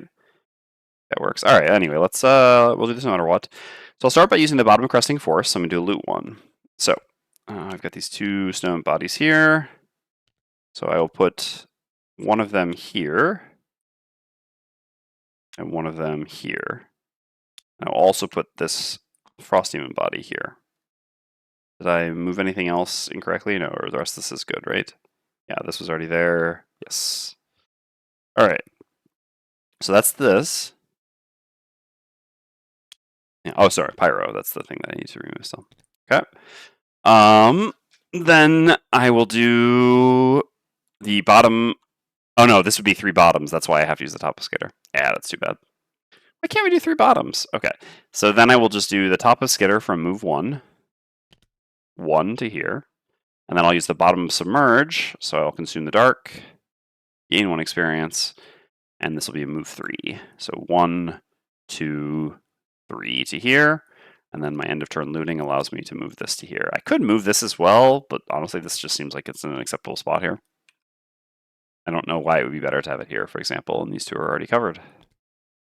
All right, then Pyro, end of turn looting, we get to move this to here. All right, so we're almost good with all the stuff at the bottom, and they both heal for 2. So sadly, we don't yet have the ability to move a Shadow while long rest. To remember the items that we have here, by the way, as well. All right, refresh this. This comes back. and end the round. They were doing pretty well for setting the bodies where we need to get them. It's good. Obviously, pitching a card on CT is a cost in terms of tempo or stamina. Sorry. Okay.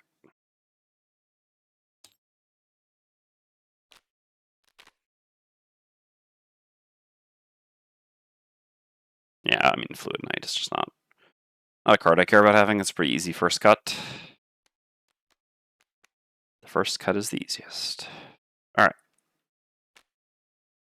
So, what are we up to now? I mean, opening doors certainly makes sense. We don't really need to do much more repositioning, right? The only thing that still needs to be repositioned is this.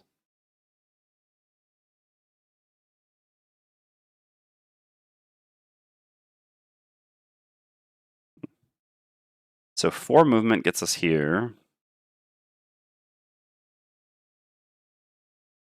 1, 2, 3 movement gets you there.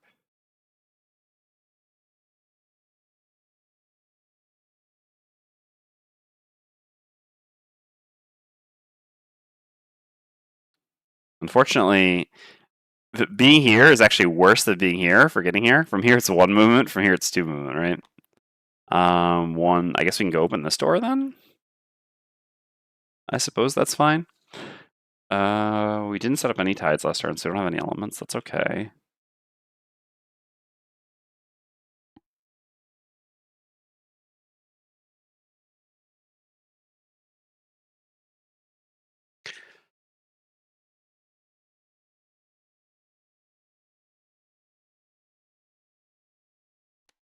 Yeah, sure. Let's just do this and do some moving, I think.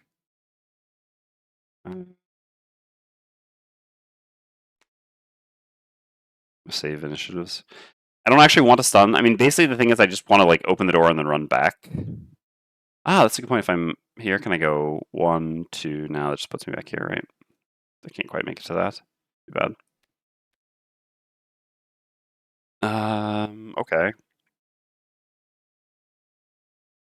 So I have yet to expend a shadow. I can create a shadow here.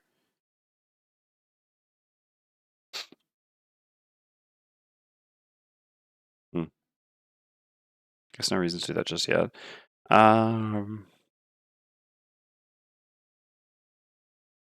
So I suppose one of the characters actually should just go take care of this now, while Crushing Tide's getting the enemies to run towards us. I guess we'll just kind of move over in this direction, try to get these 2 doors open at the same time. This is just like a weird scenario with the way it plays. You just want to have more doors open, more enemies, because, yeah. So basically, the number of enemies in the scenario is constant for 2 to 4 players, which is such a mistake for a 2-player party, by the way. But yeah, so there's 6 enemies thus far, so that means we know that there's a total of 6 more enemies in the scenario, I believe. I don't think there are any extras. At least when we played 2 players, I think that's how it looked. I don't remember 100%, but so that means with 6 more enemies, we're looking at like, 1, 1, 2, 2, basically, which is just not a lot of combat. One of these rooms also has a chest in it, if I'm not mistaken. Yes. Oh no, there are 4 chests. Okay, yeah, there's like chests that'll do the same thing out in all the directions, sort of thing. Okay. So basically, the question is sort of who's better to just set up versus who is better to actually like have a real turn.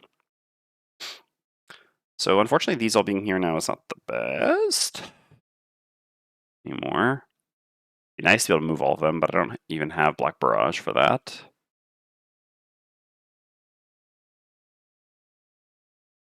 I don't really want to set up call top, right? I'd rather just try to use bottom once per rest cycle. It's pretty easy to use in the same turn you use Shadow Step.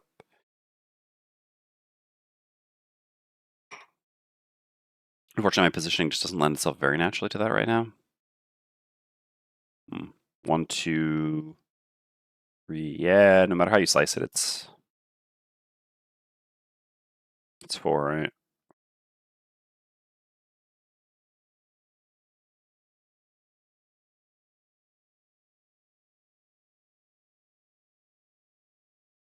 Okay, sure. Let's just have Pyro go do that. Just gonna discard a card here, basically. Most of my cards don't really matter. I guess I can just set up Living Magma here, because why not? But all right.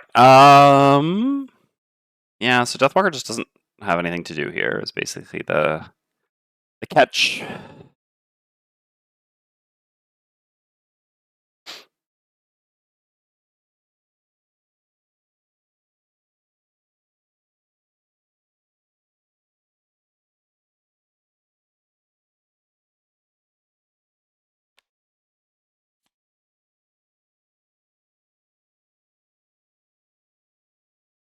I don't really, I mean, like, Shadow Step would help me to have a slightly better turn, but I really don't want to be using that. I kind of need to use this, but yeah. Look to use this next turn, basically. Maybe I should just Shadow Step here, to be honest. Then with Shadow Step, I can go here, and then I could even... Yeah, that's kind of an even better turn, right? Like, that works out pretty well. That allows me to move my shadows a bit and set up the thing. I guess I'd rather do this later to see what's going on. So then in that case, Pyro has a bit more flexibility. 1, 2, 3 to there and activate Living Magma, and then prepare to open the door next turn. No reason to do it this turn. Okay. All right, here we go. Yeah, I know this is some thrilling gameplay here. Movement math puzzles. All right, the scenario. What's funny is it's the whole saying of if I had a nickel for every time there's a scenario that did that, well, I'd have 2 nickels, which doesn't sound like a lot, or which isn't a lot, but it's weird that it happened twice. All right, so Crashing Tide's gonna go. I'm gonna start with, I guess, the bottom of Cleansing Swell as my default move 3. So 1, 2, 3 onto the door. So there's 2 enemies here, huh? Okay, and a chest. All right, what are the enemies up to? So those are not moving. All right. Ever go for the chest? I don't know. I think we go for chest at the end. I mean, counterpoint is this isn't moving this turn, like, and neither of them are attacking, so I kind of have some flexibility here, but I can't actually make it to the chest this turn anyway. So yeah, it would just be awkward to try to get that next turn. I don't have a loot left. All right, sure. So then I'll activate Sharp Chitin, give myself 1 shield, and then I'll use the other bottom action, Smashing Torrent, as a 1, 2, 3 to here. Okay, then the Frosthaven goes, so it has 6 movement. 1, 2, 3, 4, 5 to here. How convenient. So do we even want to open this door over here? This is a little bit weird, right? Set up, then we like have everything over here. I mean, I guess now we're still missing. I mean, this stone can go here. I don't know. Yeah, I guess we'll see what happens because they're like frost demons that come out of here. It's going to be a bit weird, right? This side is already just going to be frost demoned up. We only are missing 2. Normally, it makes sense to be over here. Anyway, sure. So you're done. So I need to actually go make this active. Boom. The rest are not. All right, so it just strengthens itself. Oop. Pyro's up. So I actually can attack here if I want to. I could actually yeet this over here, which would be not terrible. Push 2, 1, 2. Just functioning under the assumption that there will be at least 1 more Frost Demon over here. Hmm.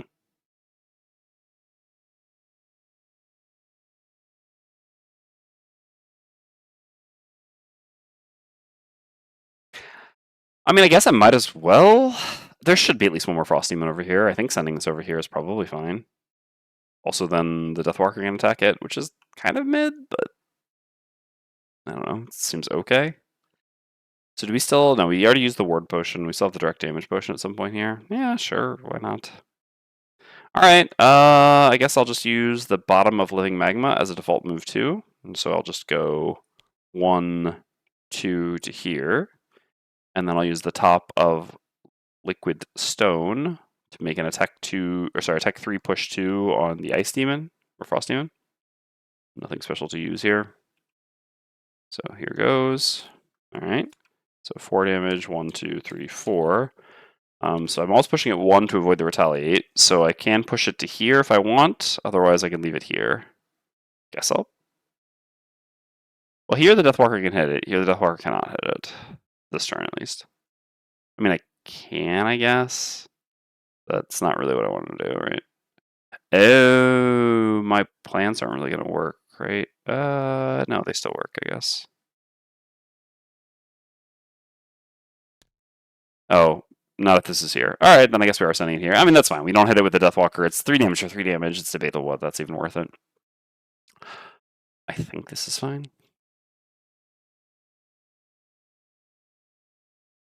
Yeah. I mean, I could also send it to here, but that's not really... What did I go here? Actually, it does work. It's not as convenient of a spot for the shadows, but maybe that's fine. It's going to run back towards us anyway. We have to go back up that way. All right, yeah, no, actually, I'll put it there. I think that works. Go here. And then, yeah, okay. Sure. So Deathwalker goes. Then I'm going to use Shadow Step. I'm going to go move to the shadow here. And then I do an attack 3 on this Frosthaven. You know, this is a +0, so 3 damage for 3 damage. And then I use the bottom of Wave of Anguish as a move 2. 1, 2 to here. And then I get to move all shadows up to 1. I'll bring this shadow this way. I don't know. I know what I have next. Do I have poison plus the thing? I do. So I have an execute next turn if I want.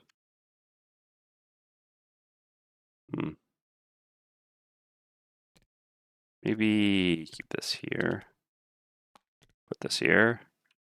And I don't know, send this one over this way, I guess. Exceeding this here is a little bit annoying though, right? Because now it's not where I need it to be. That being said, again, we can just also pick up its body afterwards. All right, and then with my end of turn looting, I send this to here. All right, seems decent.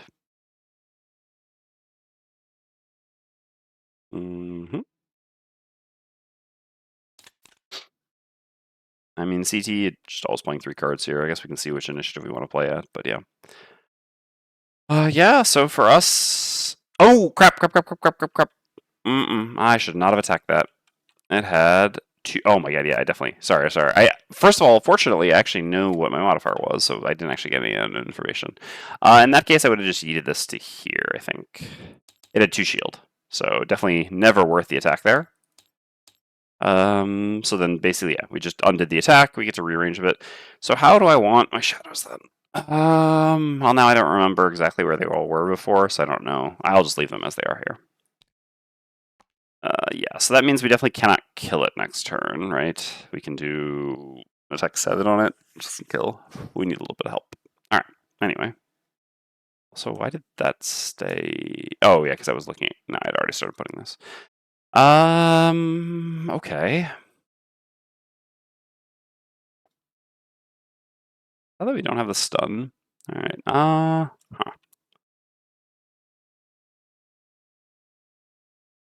We kind of want to open this room over here. I don't really have a... I mean, basically we're suffering from the same issue that our Pyro always suffers from, which is that we need to use the move 4 to open rooms, but it's also like our top action when we open a room.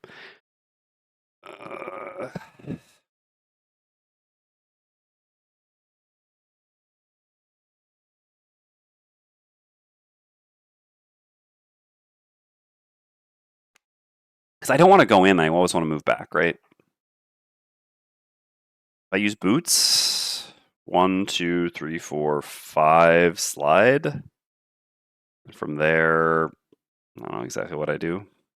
That's if the Crashing Tide's gone before me, which is not too hard. Crashing Tide's 15 here. And I just do like this, basically.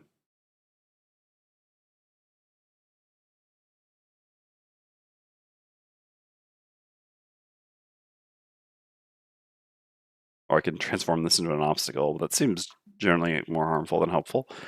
Okay.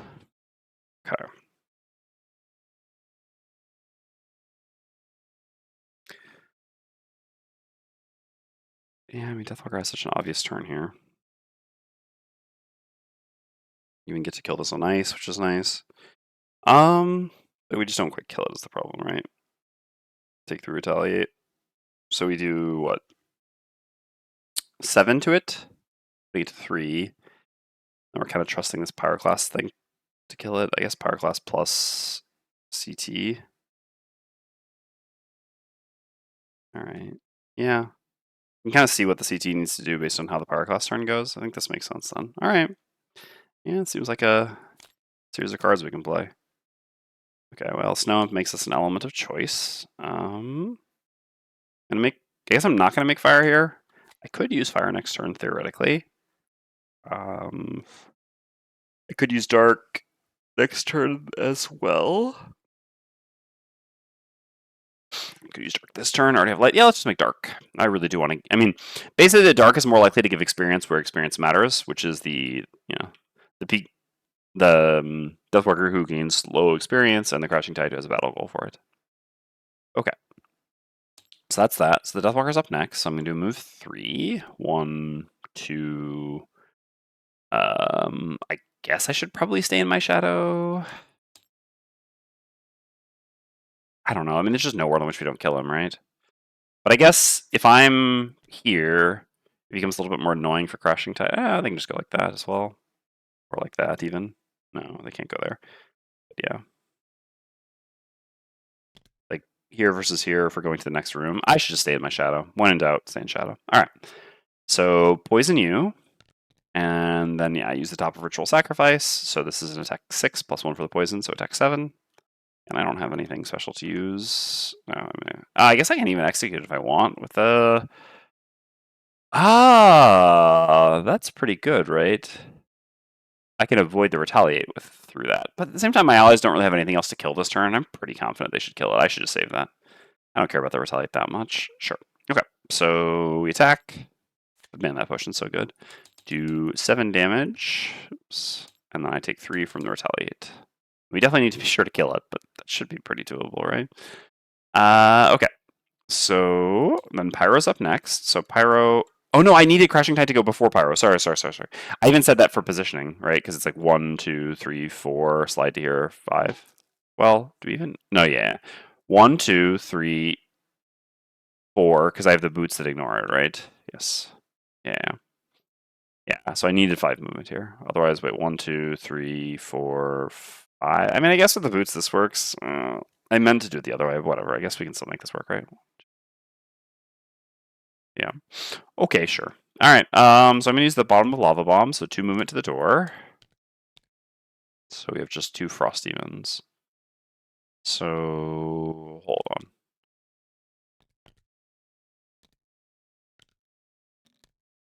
Right.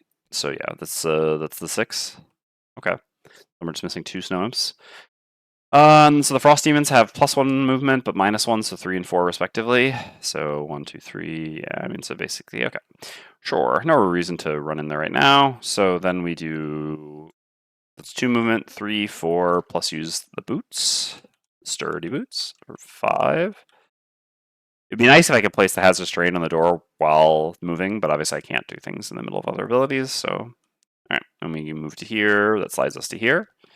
And then we use the top of Force of the Earth to attack the Frost Demon. Okay. Does 2 damage. It muddles it. Counting on killing it here with the Crashing Tide, so... Alright.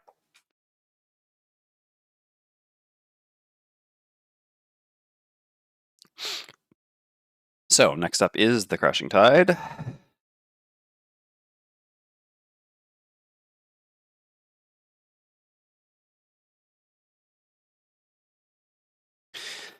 Oh, I mean, I guess I should just attack, right? There's an interesting question of like whether you should set up Shuck to get the guaranteed wound kill, but that doesn't really make sense. Like, I can just do it a second attack, because I can't miss twice. And even a -2 kills. So, sure. In that case... Excuse me. You can get an experience for this, but so can the Deathwalker. But I guess, yeah, battle goal matters. Alright, sure. So let's start by using the bottom of Shuck as a default move. You can go 1, 2, 3, I guess, right? Yeah. 1, 2, 3. Sure. If I stop here, I could move this body, but I guess I'm fine with that body's location. Sort of. No, actually, we do need to move a body over to the right, right? Being said, I have another move this turn. So, yeah, I don't know how much it matters. I guess if I have to attack twice, no, I would rather be here. I have another move this turn. I'm just going to this door anyway. So yeah, this makes sense. Okay. Because basically there were no imps over here, so we have only this one for these two, so we actually do have to put this body here on one of these two.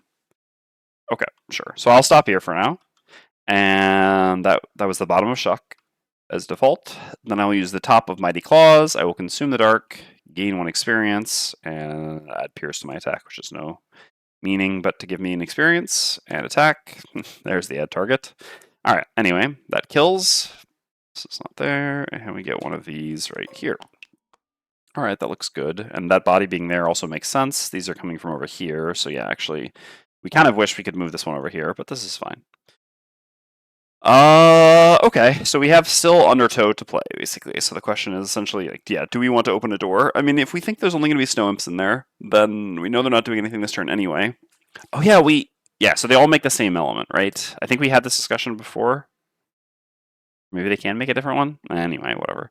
But I guess they will remake... We chose Dark, so I guess they will remake Dark. I mean, whatever. At the very least, that'll happen, which also, that's fine.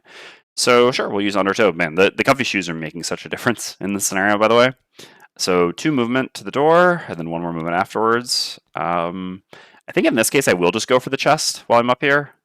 We've got this to come down. Like, eventually this will come down, but I can go grab this while I'm up here. So, yeah. I'll just have moved to there. So then this new imp will go and make dark and shield itself. Oops. And I'm done. And then the frost demons go. They will make ice. And so they have 4 movement, 3 movement, because they're -1 movement, but +1 movement because of the scenario. So 1, 2, 3, 4. 1, 2, 3. Can't get anywhere. Okay. And that's the round. The next round I'm going to have to go run to the bathroom and refill my water. All right. So what's going on here? I mean, we're just basically waiting for the enemies to come closer to us, right? In the meantime, we do need to move that body over here, or even like eventually kind of down here. +1 range does matter a bit here, I guess. It makes it so the snow imps attack from further away, which is a bit annoying. Makes them kind of come in a bit less. Okay, so Pyro, what would you like to do here?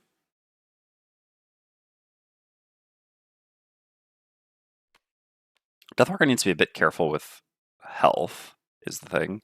Definitely wish I had just like Black Barrage, just do a long range attack here and gain a bit of experience. That would be nice.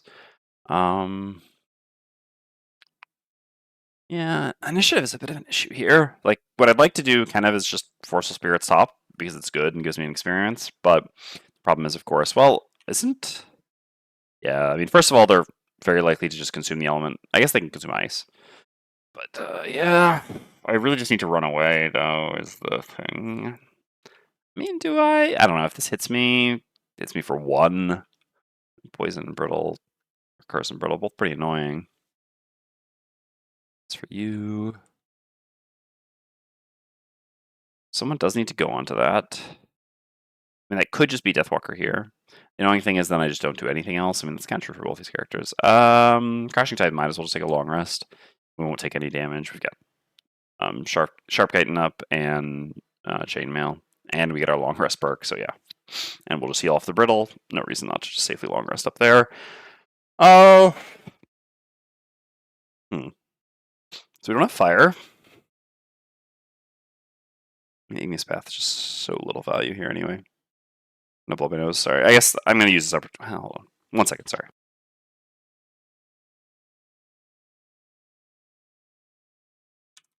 I should lock in this turn. Okay.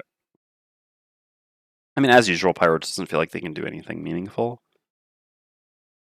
In this scenario, so kind of what I think we should probably do is just like move over towards this door. This will draw the snow imp down and these enemies over a bit, etc., which is generally pretty good. So in that case, yeah, I don't know. I guess just like do this. I don't know. There's a chance that there's no chance that they go before me. So yeah, no, I should keep Forceful Spirits for the next turn then. Could move a shadow. No, I just need to move myself. So this is like what, 1, 2, 3. I mean, unfortunately, not even really enough movement. I guess I can go 1, 2, 3 up to there to be a bit safer. Maybe. Yeah, like I said, I just wish I had Black Barrage here. I don't want to set up call. Sure. Something like that. All right. As for you on Pyro, I mean, I have a move 6, but prefer not to use it. So at 1, it's kind of the same situation. Except, other than the move 6, I have default moves. Excellent. Oh, God, I'm so tired of playing scenarios where movement is the only thing that matters. I just want to fight enemies again. I mean, that's kind of what we did in the last scenario, but it was also really movement heavy. Like, it was a bunch of rooms, just small numbers of enemies. And kill enemies, like, I don't know. I just want to do normal combat against monsters with my characters, basically. I don't know. I feel like I've had a really unfair showing for Pyro in the sense that they just like haven't gotten to perform their normal stuff at all. And yeah, and here, yeah, like I mean, I just look at my cards, which are like good combat cards, and just I don't know. I guess I should have just brought the move 4 wound self, but that seems so mediocre here. And it's not like I'm really struggling to beat the scenario. Like I'm doing fine. It's just not really engaging. Like I don't know. Playing a movement puzzle isn't why I play Gloomhaven. Okay. And I'm not trying to like be negative. Like I'm still really enjoying my campaign, but when playing a scenario like this, I'm definitely more looking forward to getting back and doing the outpost phase than I am actually playing the scenario. Like there's just the first room was fine. The first room was actually fighting, but now that the first room is over, this is just I mean you see right like there's just like there's no real monster threat. I kind of just like keep having to choose cards to throw away. While looking forward. Hey, I actually enjoy the outpost phases. I know that a lot of people are down on the outpost. I am not down on the outpost at all. I like the outpost. So what? Like Pyro is just there? Basically where we end up this turn? Unless I use this. Sorry, unless I use Flowing Fire bottom. But I'd rather use that closer to the rest, end of the rest. No reason to rush to open the door this turn. So yeah, I don't know which cards I play. I'm not making fire here. Let's just play this to go over there quickly, I guess, or something. I don't know. Basically, I just shouldn't spend as much time worrying about which cards I'm going to play, which is also kind of a bit of a weird feeling, right?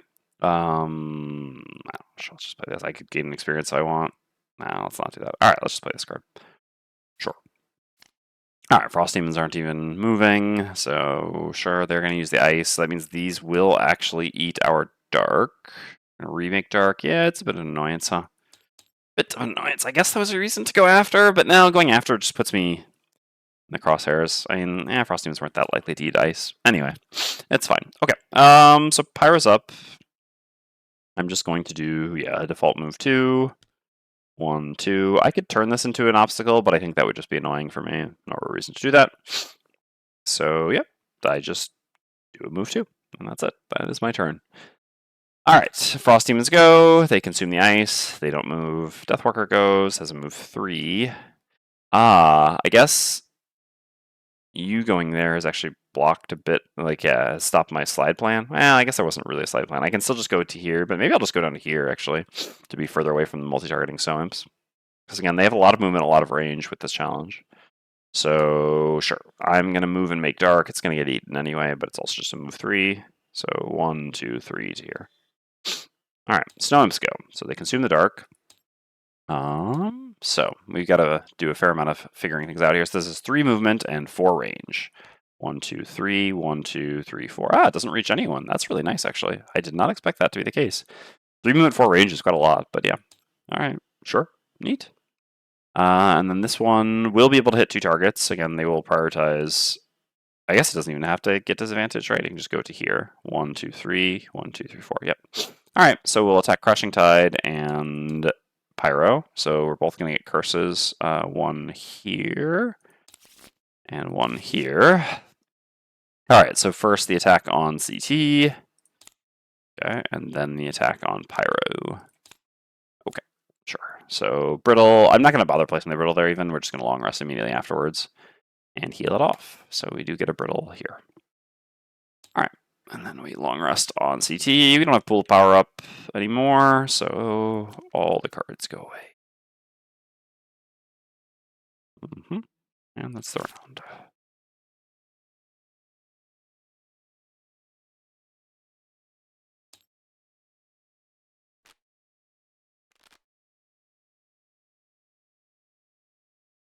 All right. Just choose a card to lose here. Again, movement is mostly what matters from this point onwards. Other things don't matter too much. So wait to move and gain experience. I don't know. Am I really getting to?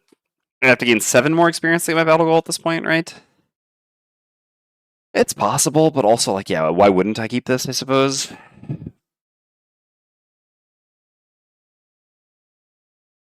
I don't know.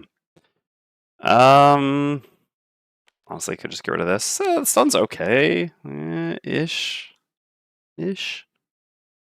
No reason to get rid of Overwhelming Wave. I can just use it for a top. Sharp Chitin's fine. Skitter, definitely nice movement. I don't know. Cleansing Swell is kind of the obvious one, I think, to go. Maybe Shuck. I guess I just get rid of Cleansing Swell. There's just not enough incoming damage. Obviously, if I suddenly take a bunch of damage, I'd be happy to have Cleansing Swell, but I think I'm fine. I don't think I'm that likely to suddenly take a ton of damage. Okay. So, I'm going to run to the bathroom quickly and refill my water, and then we'll get into this next round. Be right back. All right, I'm back. So, what are we up to? Probably move. Okay, so Crashing Tide just wants to go get to that chest pretty naturally. I really don't see a reason to set up Overwhelming Wave bottom anymore. Like, playing 3 cards in a turn just isn't really worth it. Rather just, try to use the top. Even though, again, the top is really just an attack 3 game 1 experience, but, right. So, I just, I don't know. Set up Sharp Chitin and move over there with the card that moves. I don't know. I'm never really gonna activate Shuck here. Hey, Elliot Smith, thank you very much for the Prime sub. I'm surprised that playing this scenario is seeing me play this scenario has driven you to subscribe, but I appreciate it nonetheless. I'm gonna assume that it wasn't just playing this scenario, but thank you very much. I appreciate it. Okay, yeah. Basically, the reason why I just don't think I'll ever set up the top of Shuck is because next turn I can just run over here and attack this. So, like, at that point, yeah, it has 3 life. What's the value of wounding it? And I can't attack it this turn. I mean, technically, I could kind of attack it this turn, I guess, with Skitter, but yeah, that would just be an attack 1. I suppose that's actually not terrible. What the advantage of that is I could actually give it the hook. And then still go here. I mean, it does kill it a turn sooner. Kind of, right? Not exactly, because next turn if I just go before it and attack it and kill it, doesn't really kill it a turn sooner even. Also, I suppose if they flip either of the heal cards, that's kind of bad. Also, I use Skitter, which is pretty valuable as my only top movement, so I think that's probably just not worth it. It's not like that being around for 1 more turn is really that threatening. Again, incoming damage is not really the primary threat here, except for on Deathwalker, who's at 3 life. Something about attacking into retaliate, I guess. Okay, so...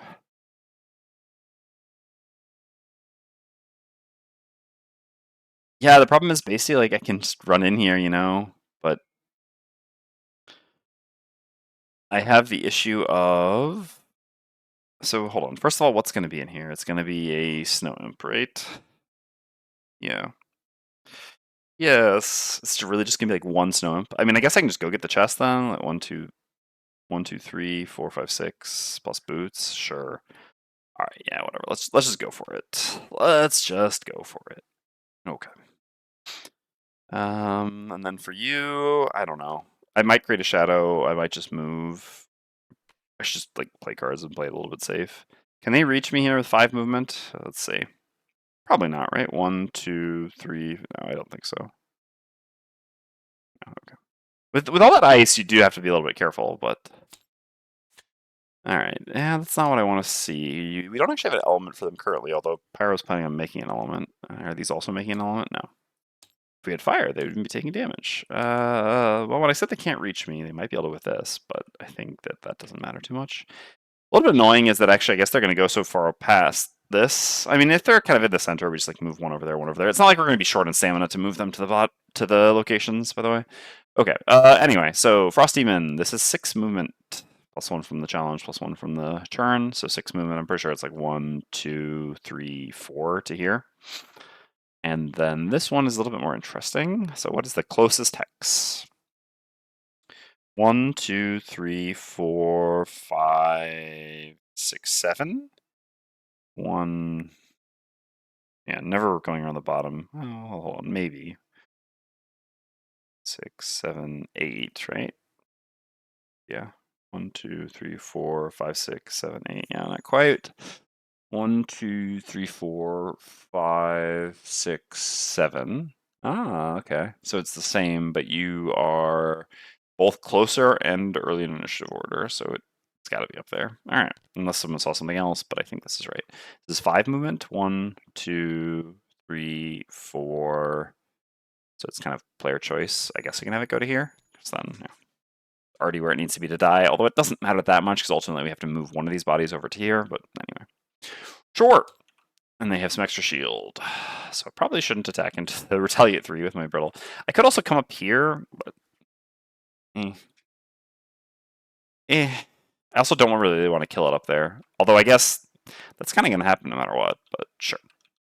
Okay. So I'm going... So I really don't want to attack with Hand of Flame this turn, right? Because that's going to power up all the snow imps. Okay, so I do move 6. That's actually just going to deal 2 damage to me immediately. The Brittle, so 1, 2, 3 to the door. Ah, so there is an extra Frosthaven. Also, I won't actually be able to make it to the chest. Curious. And I thought I would be able to. I thought maybe there was 1 extra Frosthaven. Alright, that's interesting. So yeah, there's 7 Frosthavens and 6 Snow Imps. But you do still always have to open every room. Right, yeah, there was, no way to, yeah. Alright. So I have 3 more movement. At this point, I honestly should just run back, I guess. So I can just go back to here, I suppose, and not do anything else. Which again, just the scenario. All right. Then this Frost Demon will just move to here. Okay. So then CT's up. So on CT, I will just... Oh, no. Ugh. Yeah, I can't activate Sharp Chitin either, huh? That's fine. All right, I will just do nothing with my top action and with my bottom action, move and grab this chest. All right, chest number 1. What's behind this door? I'm pretty sure it's just gonna be like gold, gold, gold, gold, basically. Oh, 4 loot cards. Okay, yeah, because there's no loot, and there's gonna be 21. Curious. Anyway, okay, 4 loot cards for CT, and I did put the loot thing in. Ooh, gold, gold. All right. Ooh, corpse cap. Oh my god, we need that so badly. May just have to plant that, to be honest. We got a lot of corpse cap needs. Okay, well that was a very nice chest. Okay, Deathwalker. So I can actually just like do some attacking here, I guess. It sucks that I don't have the bow. The bow is so nice with Forceful Spirits, but yeah. I think this is fine. So yeah, I'll just, instead of creating a shadow, I mean, this is like a question, would I rather... No, I'd honestly rather just have 2 extra damage here, I think, than 1 more shadow. Sure. So I will just... I guess this also lets me like...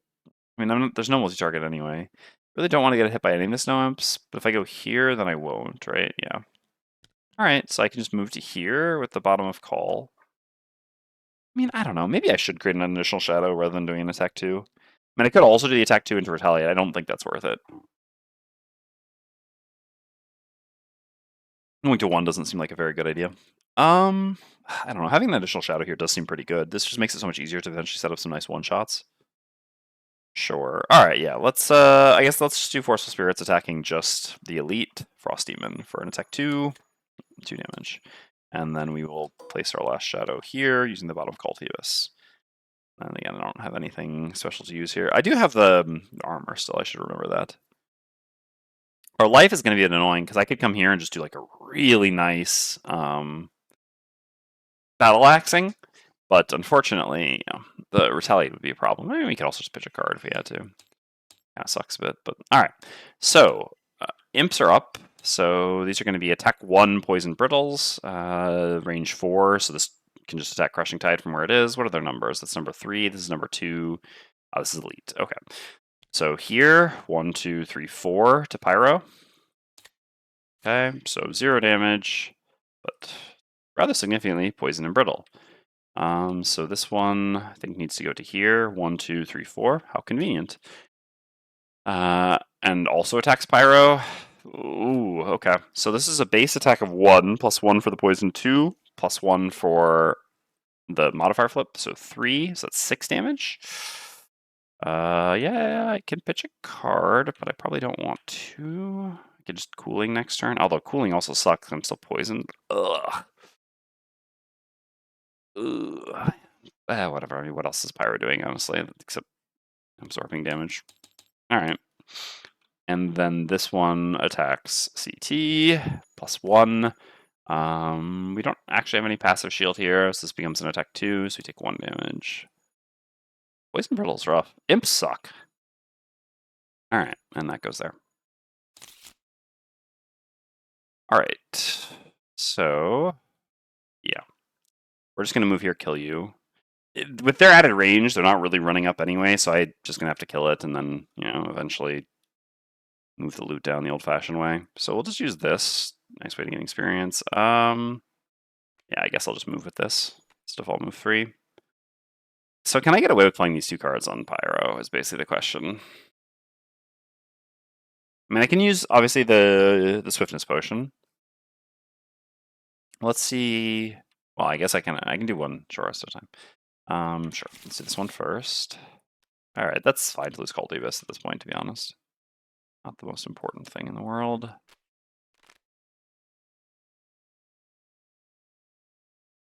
So what is the ordering? I kind of wonder this, right?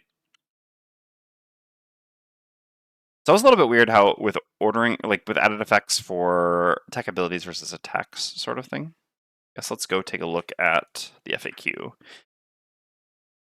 also got a bunch of messages. Oh, shoot. 1 second, sorry. Sorry about that. Jessica was locked out. Okay. So where was I? Oh yeah, I was going to go to the FAQ. That's how I saw this. Okay.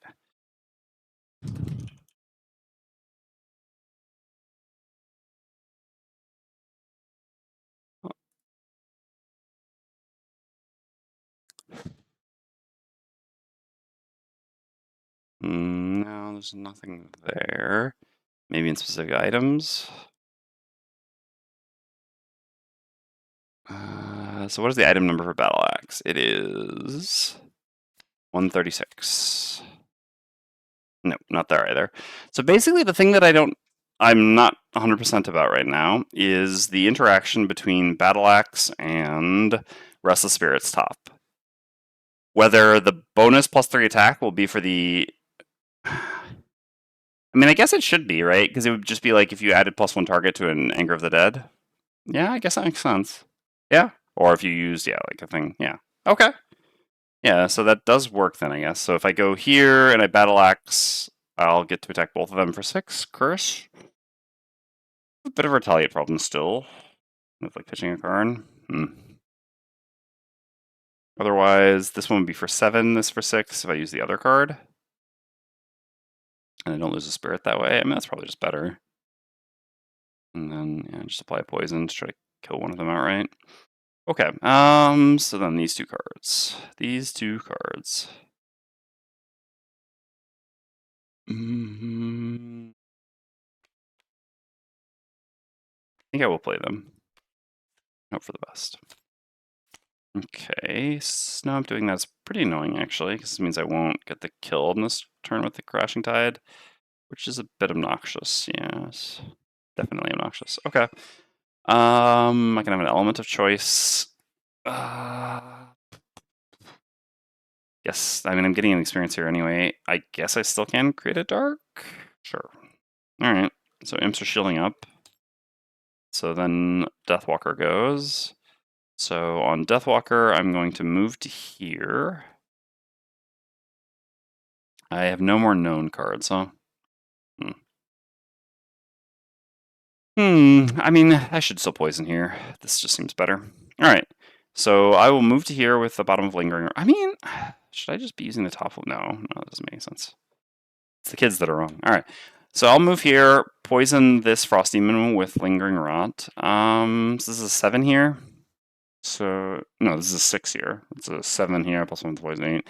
So even using the flask first doesn't really do the thing.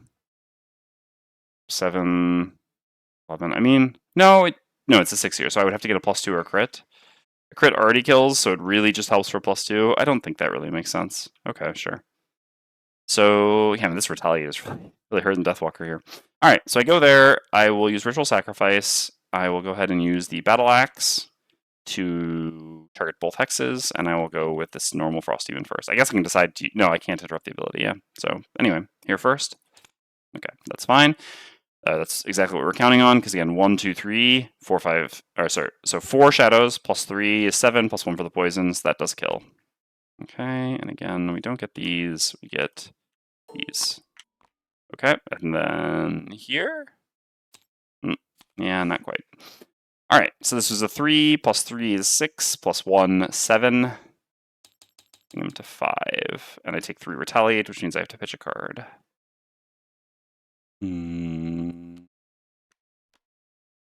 Yes, let's just... No, that's movement. Honestly, I don't care about moving my shadows much anymore. Let's just get rid of wave.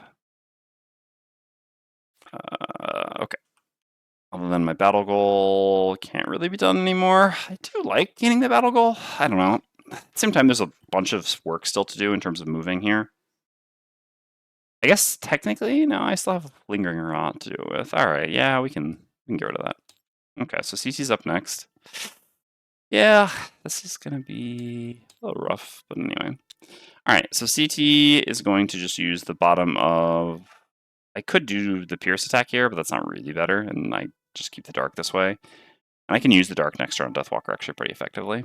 So yeah, I just do a default move 3 to here.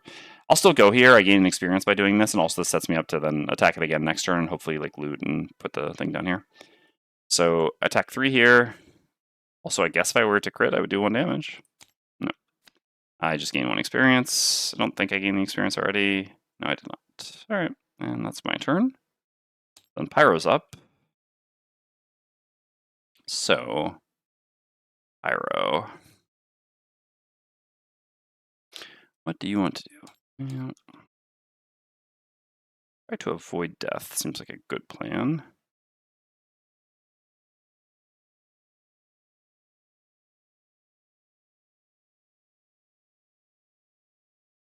So I don't have my boots anymore, huh?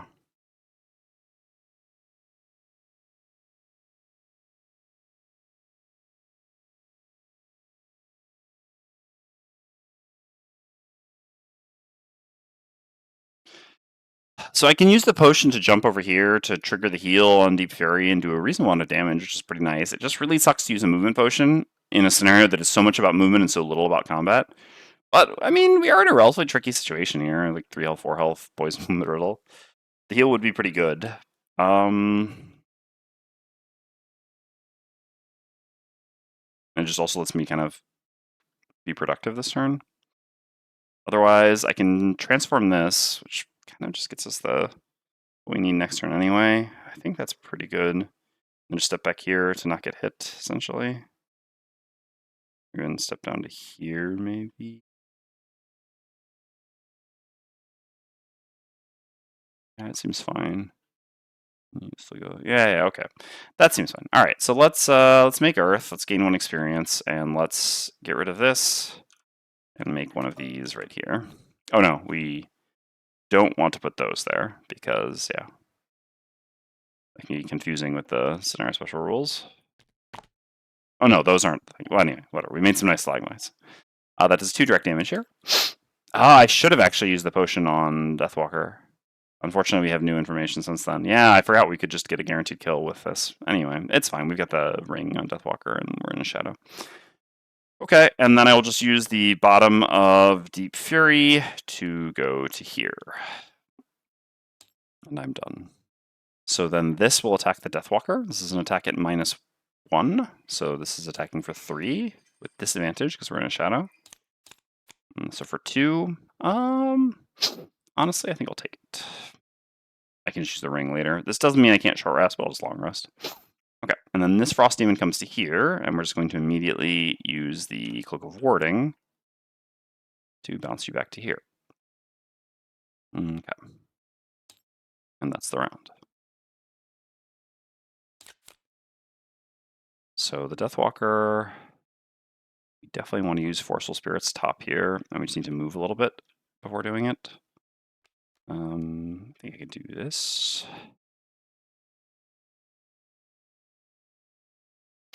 Yeah. Yeah, this gives us some pretty reasonable options here, I think. It's a bit of a shame to use that bottom, but yeah, Shadow Step just good for movement. And I don't really want to go so late. I mean, does the initiative really matter that much? I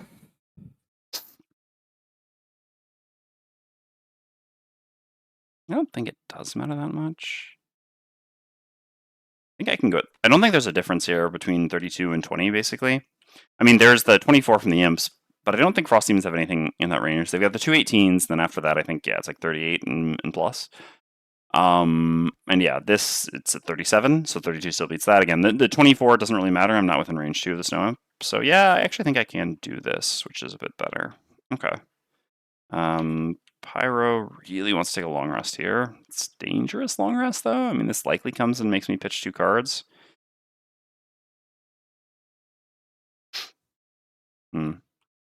Yeah, the problem is Crashing Tide's stuck up here because of what those did last turn. Can I even try to kill this with Crashing Tide here?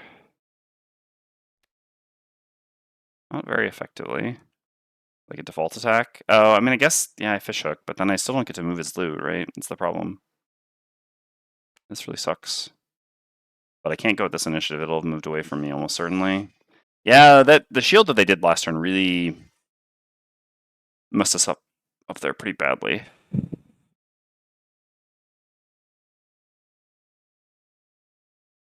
Hmm.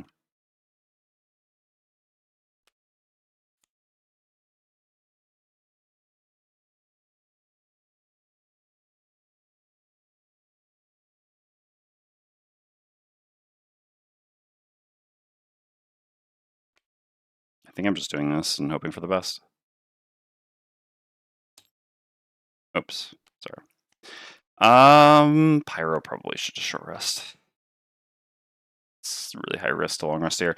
I mean, the problem is, like, what is Pyro's turn actually if we... Oh, whoops, we also definitely... We did the Pyro thing. We forgot to lose a card. And we... Okay, so basically at that point I'm kind of... Didn't we choose to lose a card? Didn't we lose Under Pressure?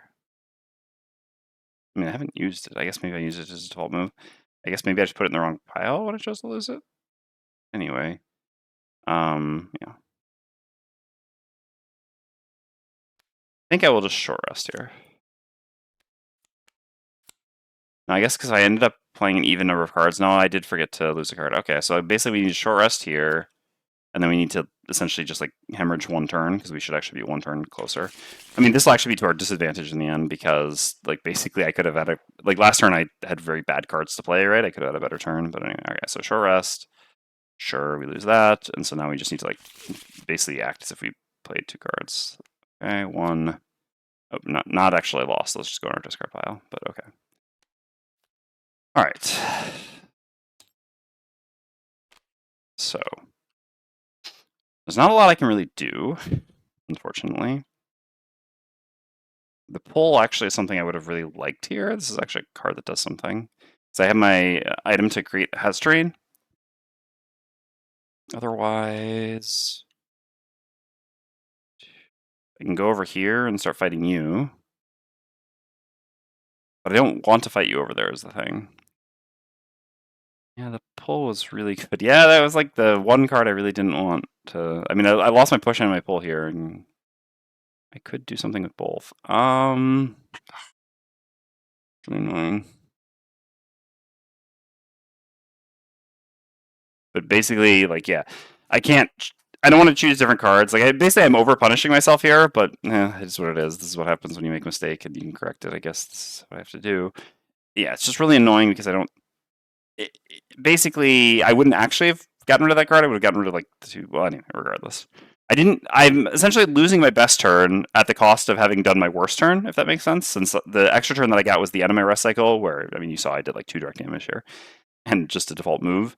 And in turn, I've lost like kind of the best card for me here. I mean, actually, those 2 cards specifically would be very good here. But anyway, well, not exactly. I mean, just one of them. Regardless, what can I do then?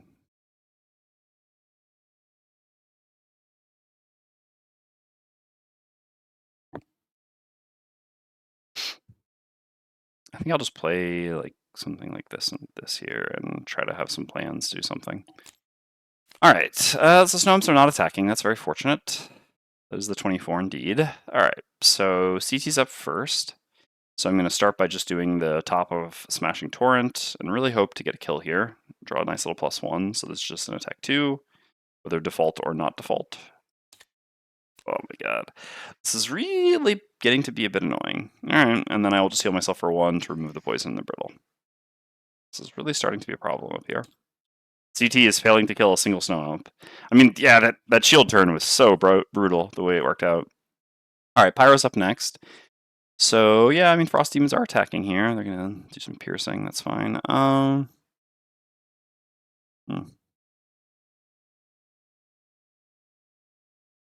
Sure. So, basically, I can either use my jump thing or I can use the freezing crystal. I think I mean, I could use the potion of the crystal. I think, yeah, based on the parameters of the scenario, the crystal is going to be better. I mean, better to use, worth less, basically. Let's put this here. I guess I could even put it here. No, because I want to send him up there. All right, so I'm going to do that.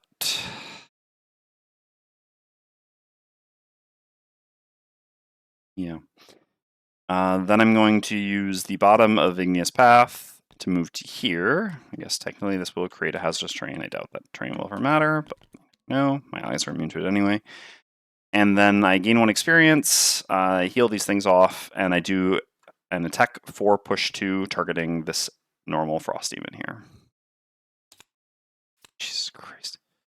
Alright, I mean, the scenario apparently heard me saying, this is pretty easy, and yeah, it's just bad after bad after bad, huh?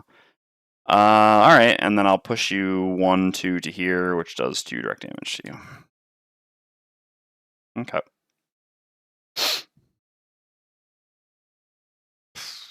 Yeah, not great. Alright, you get strengthened, and you get strengthened. Deathwalker goes. So on Deathwalker, I'm just going to here, I think, right? Yeah. I guess I can go up to here, try to help out next there, something. It's a shame all my shadows are kind of like not in the ideal spots, but that's fine. Sure. Well, I don't really want to get attacked by this. Yeah, I definitely rather Crashing Tide get attacked, although it's a bit annoying because we're going to get boxed in there in a really annoying way, but anyway. Sure. I will use the bottom of Call of Doom. I will move to here, make dark. I will consume the old dark with Forceful Spirits, gaining 1 experience. And yeah, I will do attack 3 here, attack 3 here, left and right. Oh, really? Really? That's the 1 - 1 left on my deck? These flips have been something. I can still potion it, but I really don't want to. So this dies. This is not there. And we have 1 more of these here. All right. I mean, there's no real reason to need to potion it here. I can always just kill it next turn before it goes. But yeah, it's really, really crappy as well. Okay. So this Frost Demon is going to go here. We can just have it consume Earth to make ice. It's going to attack at -1. So it's oh no, yeah, the range is just on the ranged attack abilities, right? They didn't increase the range in the model. Enemy range attacks, yes. Okay, so then this attacks at -1, so 3 here. +1, so 4. It's just going to use a charge of our chainmail. I guess that's happened since we long rested. I feel like we haven't been attacked since we long rested. And maybe we have. Yeah, no, I guess we were brittle and poisoned, so yeah, we have. Okay, so we take 1, 2, 3, 4 damage. All right. It's a bit rough.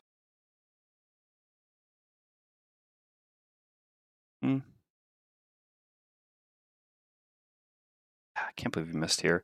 Missing is so bad because we don't even have an easy kill next turn. Ugh, God, it's just... I mean, it's wild that it's taken this long to kill a normal Snow Imp.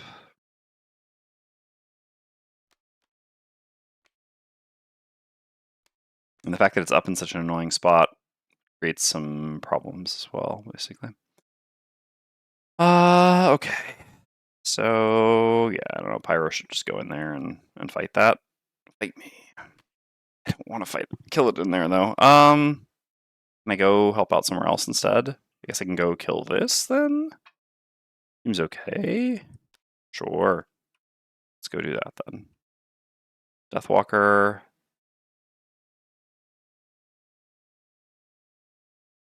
I don't know. Also kill that. So what if we go... Just don't want to take the retaliate is the problem.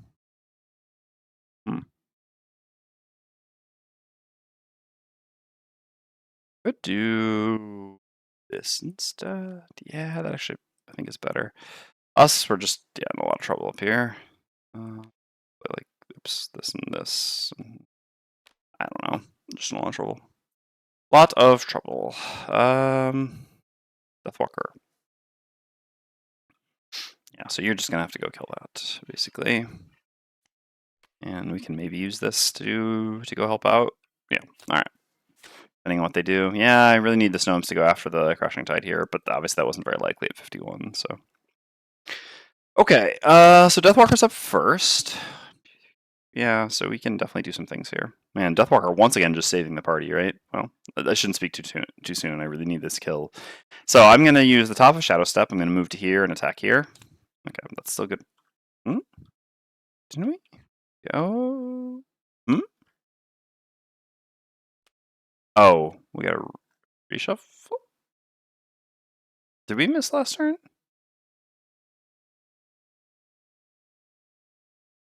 Did I draw from the wrong deck from someone else? Oh, we drew a crit. Ah, yeah, crit. Okay, yeah, no, it's just we drew a crit on attack 3 on 3 to help enemy. That's why I didn't remember it. Okay. Anyway, this kills. That's not there, and it should be one of these, which technically is where it needs to be. So now we just need to get this one over to here, or more realistically, maybe this one down here and this one here. I mean, we'll see. Regardless, all but one of the snow imp piles are done. Also have to go pick up some chests. All right. Then we move one shadow up to 4 hexes. So we move this one, 1, 2, 3, 4 to here, doing everything ourselves. If the move shadow is in the same hex as an enemy, that enemy suffers 3 damage, remove the shadow, and gain 1 experience. So that kills you. The shadow is removed, and that places one of these up here. And we gain an XP. Beautiful work, Deathwalker. Unfortunately, yeah, not really rewarded with appropriate experience for your work, but great artists are really sufficiently appreciated in their time, right? Okay, so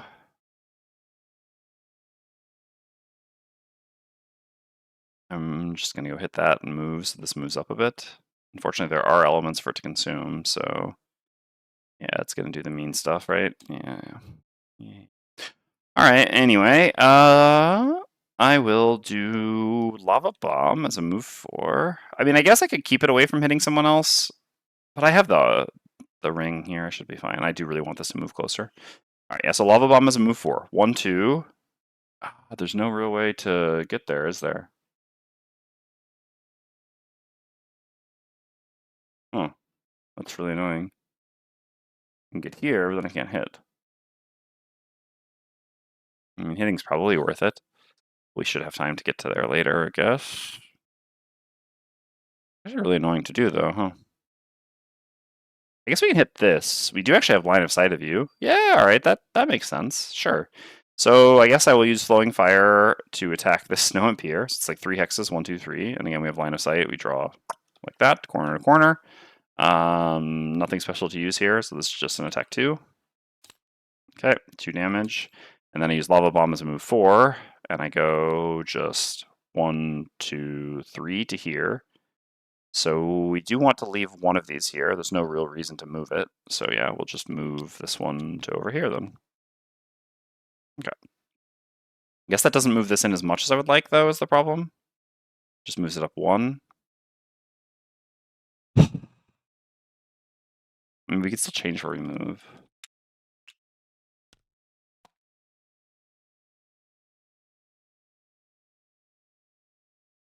Moving this up more is pretty important. I need to get it to this one here.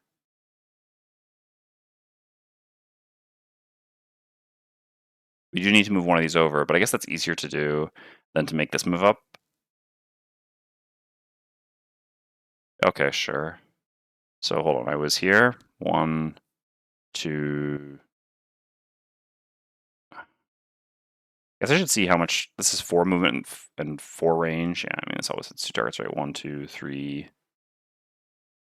Yeah, just needs to go to here, but that is better.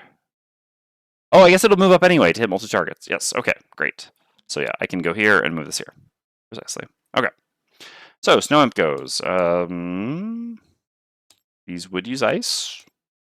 So yeah, I'll have the Snow Imp consume ice. So the Snow Imp has -1 attacks. His attacks for 1. It has 4 movement and 4 range. 1, 2, 3 to here. 1, 2, 3, 4 range. From here it can hit both targets. Yes. Otherwise it could go here. But Crashing Tide is later. So alright, first on Pyro. So this is going to be a curse for Pyro no matter what. And a curse for Deathwalker no matter what.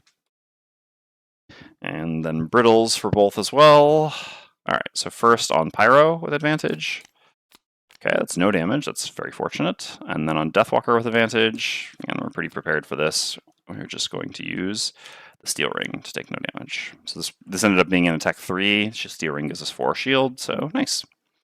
Alright, Crashing Tide is up next. So I'm going to do nothing.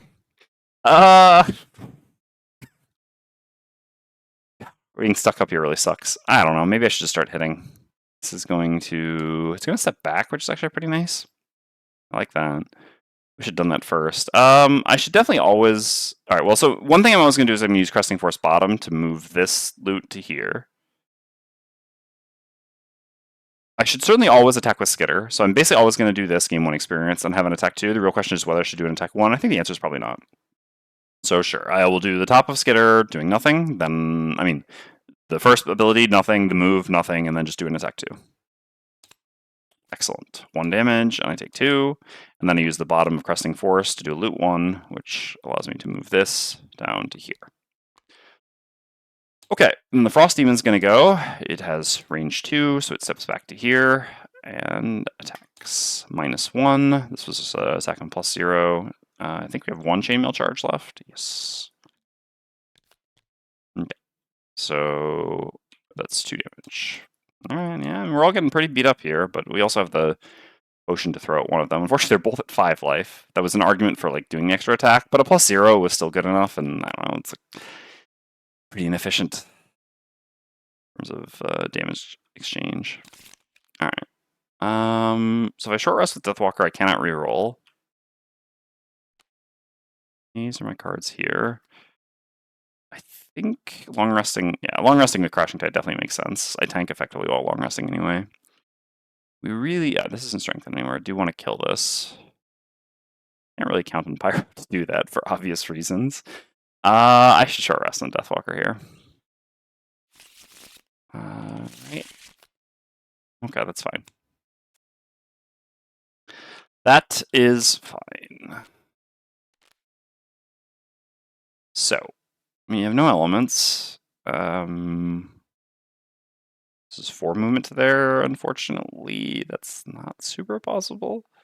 I mean, I can do it with this, but really I don't want to blow Shadow Step here. I guess I can just go execute it, right? Yeah. Okay. This plus this is a kill. Alright, that works. I mean, I used my best movement thing here, but whatever. This is fine. Getting a kill is a kill. Okay. So Deathwalker's up first, so I'm going to use Shadow Step to go 1... I guess I could just go here even? No, I need to be closer, unfortunately. Unfortunately. Okay, so I guess I go to here, then? Yeah, because I have just 3 movement. I mean, I can go to here, but I don't see an advantage doing that. I guess then it's 2 movement to there rather than 3 movement. No, that is an advantage to that. Alright, sure. So I do... Oh, no, because I have to end in a shadow. Sure. So I'll move there with Shadow Step and not attack. And then I will use the bottom of Restless Spirits, and I will just take, I guess, the shadow, to be honest. 1, 2, 3, 4 to here. It disappears. 3 direct damage, 1 whole experience. And then I use the Fulminant Flask to do 4 more damage. The funny thing is the small one still would have been enough here to kill you. And get 1 more of these here. Alright, I mean 3 movement from there is still giving me enough to move it, so that should be fine. Alright, Pyro is up next. I really don't want to transform this. That would be so bad. That would be so bad. Let's not do that. So if I go but I attack it to retaliate, no cards to pitch? Yeah, I would end up having to pitch 2 cards from discard. That doesn't seem like a great plan. 1, 2. I don't really have anything to do here, unfortunately. I think I'm just gonna cool off. So yeah, I'm just gonna play the bottom of cooling and do nothing with Hand of Flame and heal myself for 5. Activate cooling, but I'm long resting after this, so. Alright, there are no more snow imps. The Frost Demon goes, makes ice, comes to here. Attacks for 4. For 5. But fortunately, we have our long rest perk, which just barely saves us. Whenever you take our long rest game, shield 1 for the round. Someone is going to have to go help the Crashing Tide with this, though. Alright, so we take 4 damage, and then we long rest and heal up to 3. And refresh this.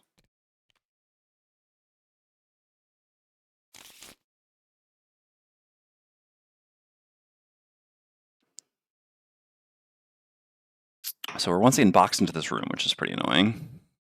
And against an enemy that we can't easily kill. Deathwalker can maybe do something there. Not very easily, right?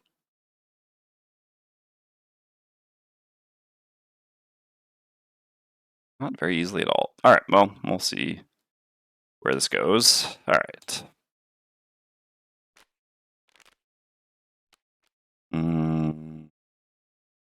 I don't know, there's no real reason to want shock at this point, to be honest. I mean, having gotten a wound on him would be pretty useful, but... Alright.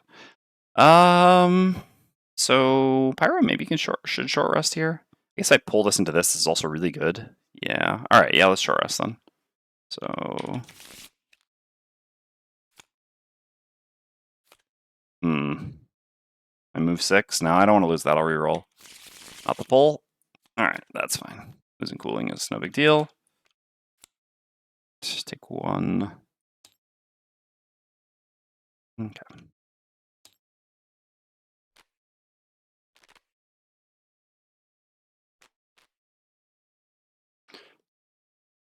Yeah, so we want this. Then we can even, like, oh, we don't even have boots, so I can't actually go there in Living Magma. Is there any way to get to this hex? Not really. It's a bit annoying. I mean, like, yeah, if Deathwalker can get to that hex, but not you. If anything, that's probably what Deathwalker wants to do this turn. And I can even pull you to here, then I take a bit of retaliate, right? But that's fine, and then Deathwalker can just finish you off, I think. Yes. Sure. Like this. Looks good. So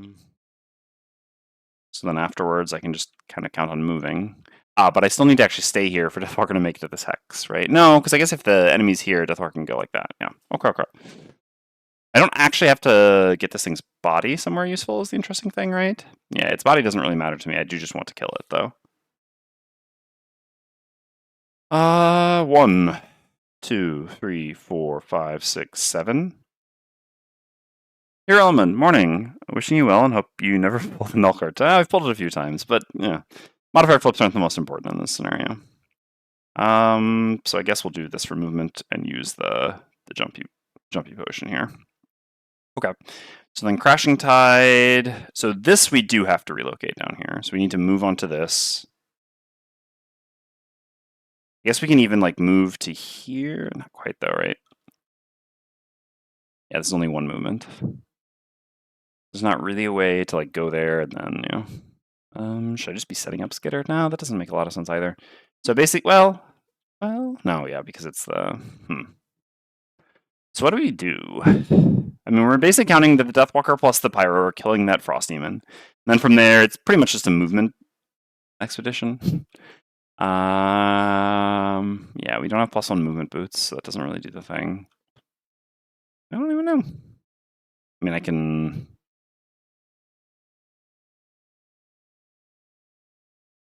Like, I can set up a bottom tide while doing that, because I just have to move to there anyway.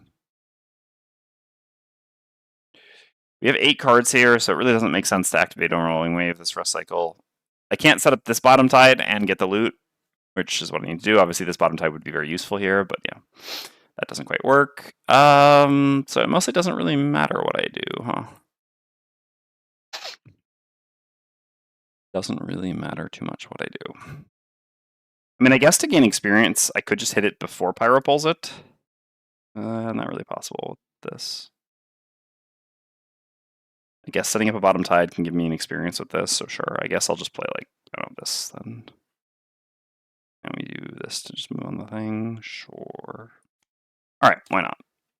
So, Pyro's up first. I'm going to use the top of Force of the Earth. I'm going to attack this Frost Demon here. 2 damage. Pull it to here. I take 2 retaliate. It takes 2 more damage. Then I use Lava Bomb plus me potion. And this gives me a move 7 jump. 1, 2, 3, 4, 5, 6, 7. 2 chests, 66. All right, let's see what's in 66. I'm going to guess some more loot cards. What? Wow. Brutal. All right. Touche, Isaac. Touche. All right.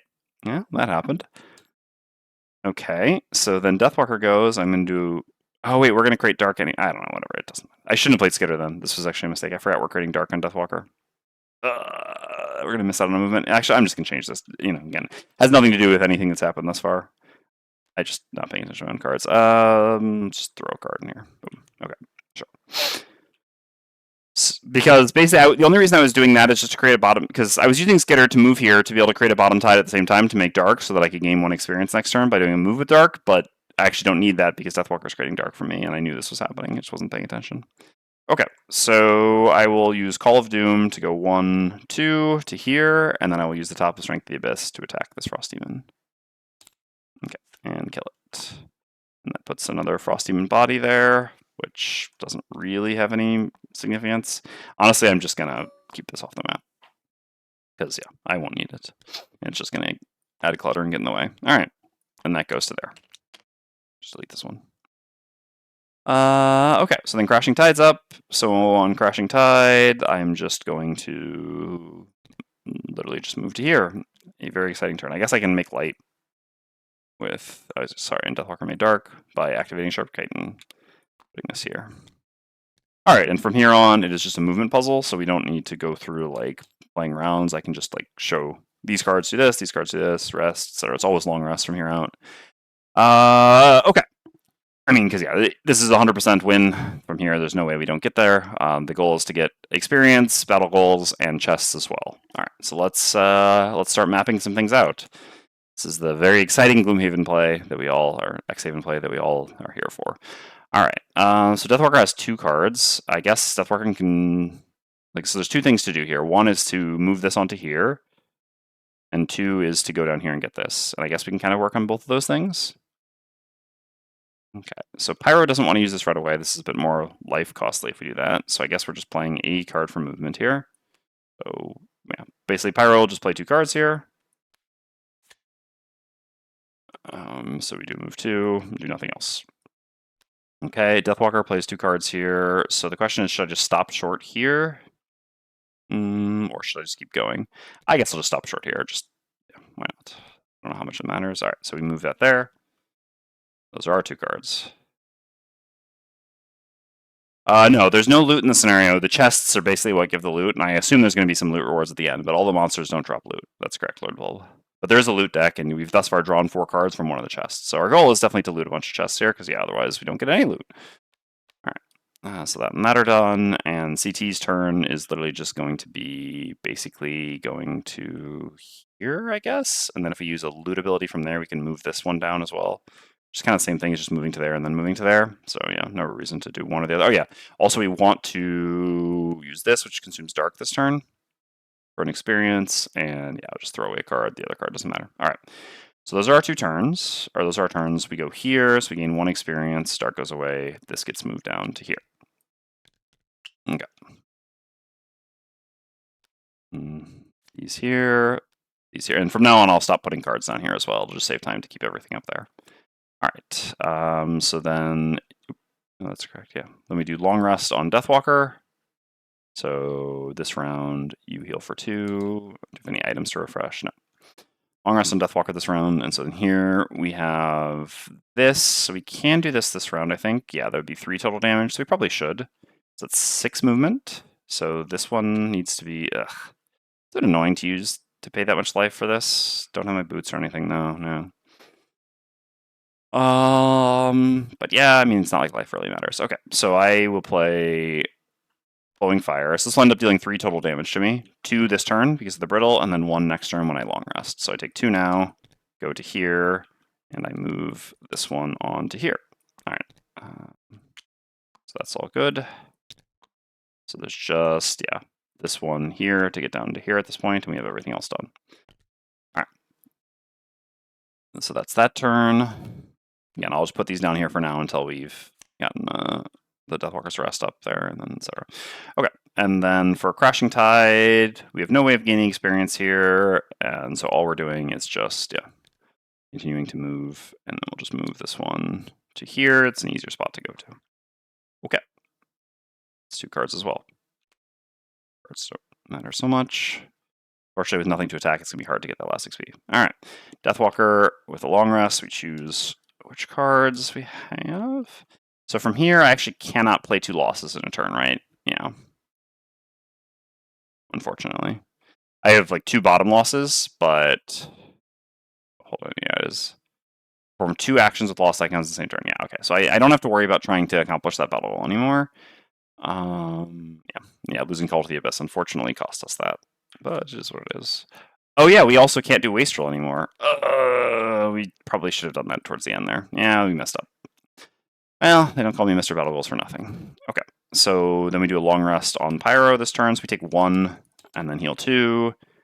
Here we just play 2 cards to move.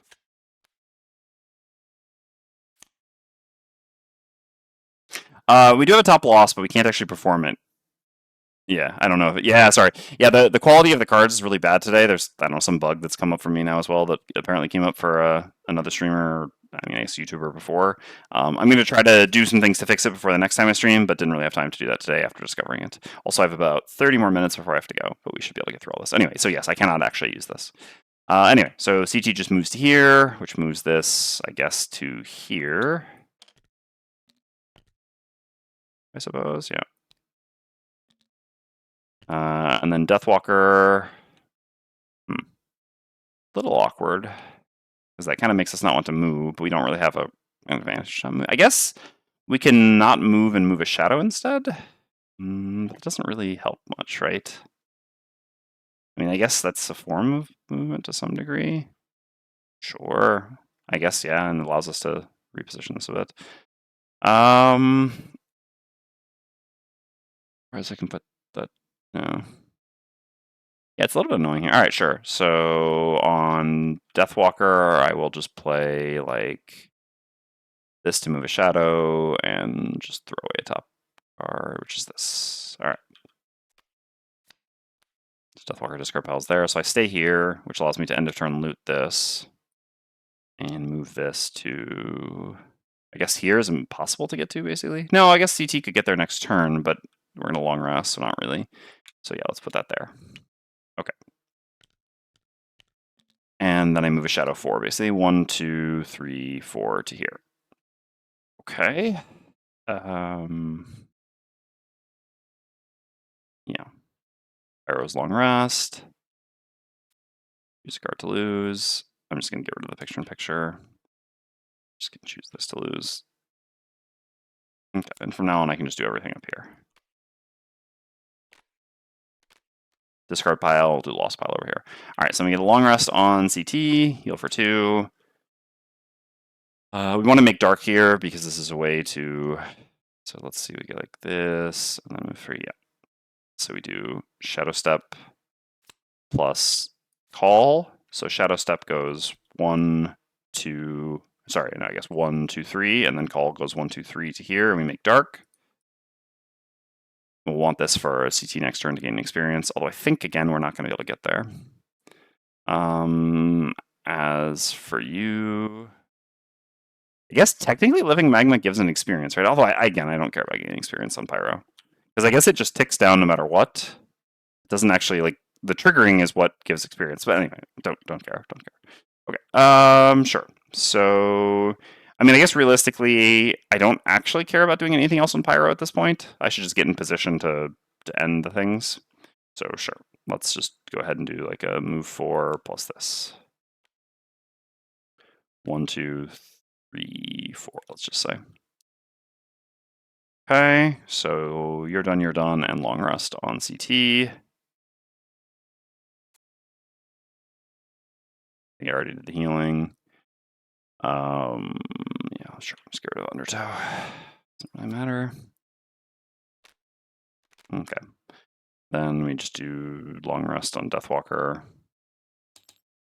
We can consume the dark this and play another card. I guess we'll say like this. Oh, if we make light, we can actually. I don't actually have another light generating. I regret losing Shuck now. Yeah, because this would actually let us get an experience from light as well, which would be useful. All right, well, how much movement do we have here? So we move 3 with this. 1, 2, 3, gain 1 experience, and I guess I'll just play Skitter here for. So it's long rest. Play 2 cards. Play 2 cards. Okay. We'll just like lose this. So lost pile over here. Okay. So here we'll just play a couple cards. We're just moving 2 with you. I guess these cards as well. So I'm moving 3 and create. No, I don't want to create dark just yet. I'm just gonna. I guess I can get experience from doing this. Oh no, I can't. Do this and I don't do this. So I just go get the loot on 28 for you. And you, let me just see my cards here. I don't know. This does give an experience. If I create dark here, I can actually. Never mind. Yeah, I guess in that case, I will play this. I can make dark, and then I can use this as a loss to gain additional experience here. So this gets lost, and then this I play as a top. This gives 2 experience for you. 1, 2. We will get there then. All right, so 1, 2, 3, 4 to here. We get 43, and we get that. We played dark, so we'll have to just make dark again to get the battle goal for CT. Okay, nice. All right, so 43 for CT and 28 for Deathwalker. I guess the ordering here matters. Deathwalker had to go first, so Deathwalker first. 4 loot cards. All right. 1. Oh, we can do that at the end. Okay. And then 43 for CT. 4 loot cards. 2, 3, and 4. Oh, more corpse cap? That's very nice. Okay. I don't actually need to go through playing the rest of this out. I can just get 1 more experience on CT to get the battle goal. I did remember to add it this time, yeah. Basically, all that I do is just like, after I've long rested once more with Deathwalker, I can create dark using Call of Doom, and then this allows me to once again gain 1 more experience with Submerge, so I'll just do that. And in the meantime, yeah, the Pyro is just like maneuvering, like going, like here and eventually here, and then just slides to here, and that ends the scenario. And we have more than enough stamina left to let that happen. So I'll just give my 1 more experience here, and I get 1 of my 3 battle goals. Unfortunately, not the most important one. Oh, sorry. No. So it's like this and this. Although they were coming back. Yeah, anyway. So this one failed, succeeded. So we get 1 check mark on Crashing Tide. All right. Sorry for the extremely engaging scenario. We did really need to get past this one because I'd like to finish that chain, but yeah, I do not enjoy this. I mean, all right. So again, the first time I did this scenario, well, the only other time I've done this scenario in a campaign was with Jessica in our 2-player, and I think this is a terrible 2-player scenario in the sense that it is really poorly balanced for 2-player. I think it's, in my opinion, one of easily my top 3 worst 2-player scenarios ever. Because so basically, for those that don't know, you have to move the same number of bodies. Like there's the same total number of enemies to move in 2-player or 4-player. The only difference is just the difficulty of killing the enemies. But as you saw, combat isn't really the hard part of the scenario. So the 2-player version of this requires the same like movement and stamina as the 4-player version or the 3-player version, only with 2 characters. It's wild. We barely managed to win, but I think it is a terrible 2-player scenario. 3-player, like balance-wise, it's fine, right? Like you saw, it wasn't actually particularly challenging. So like I guess that's fine. I honestly wouldn't want this scenario to be more challenging because of how unengaging it is. Like, yeah, this is just not. It's not a very fun mechanic for me. Like, I guess some people might enjoy this. No, yeah, yeah, exactly, Lordable. I recognize, and I've used this argument before, right? Like, and so for example, scenario 14, a lot of people hate it. I also don't like it, but also I think it's fine that some people do. Basically, I kind of feel the same here. Like, it's fine for scenarios to exist in the game that I don't like. That doesn't bother me. But this is a scenario I don't like. So, like, I'm not necessarily going to say I think this scenario shouldn't have been in the game. Like, I personally would have preferred if it weren't. But, it is. It's important to have a variety of scenarios. In my opinion, this one just doesn't really hit. Yeah, you just like there's just so much time you just spend. Like, okay, I move to there. Like you saw, like Crashing Tide's turns were like move one, move one, move one, move one. But again, whatever. It is what it is. Like I said, it's done. We can move on. I think 3-player and 4-player balance wise, it's fine. 2-player balance, I think it's both bad and not fun. 3-player, I just think it's not very fun. As you saw here, like the first room is fine, and then after that, yeah, the fighting doesn't really matter much. I guess the one part of the scenario that's a bit engaging is you sort of have to decide how much you can like push your luck in terms of opening doors to get more monsters to come towards you to make it like so that you need less movement. And you saw we did actually get pretty close to death finally by doing this. So like that part is at least I guess somewhat skill testing. But yeah, I don't think that's quite enough. Okay. So I already marked off my check mark there. There was no way to generate any additional experience for Deathwalker, I believe, with the 4 cards that I had left. Yeah, no, this could only... Yeah. No, there was no way to generate additional experience, which sucks, because like I said, Deathwalker does not gain a lot of experience when playing melee. We gain 3. So any amount of experience we can gain would have been nice. Again, we messed up a little bit earlier on in the scenario where we forgot and stole the Dark from Deathwalker with Crashing Tide. But Crashing Tide did get to their battle goal. I think we would have gotten it even if we hadn't stolen that in the end, because there was just enough time, but whatever. Alright. So we are going to put another check mark here. And we're going to add 2 more experience for everyone because of the challenge. And then we're going to go back to town. And we have about 25 more minutes, so I should have just enough time to finish the outpost phase. That wasn't meant to be Anyway. We got Upwind done. Upwind's a pretty challenging one, so I'm happy to have gotten it done here. It did end up mattering a bit, like giving the... Oh yeah, to the scenario to read. Yeah, there was some of that. Yeah, there. Yeah. All right. Sure. I guess there's that. I mean, we also have to do loot and everything. I was just kind of organizing other things. Oh, we actually forgot to read these sections. Whoops. I don't think there were any rules though. They're just like, rooms. 133 point. Hopefully not. Yeah, there's rooms. All right.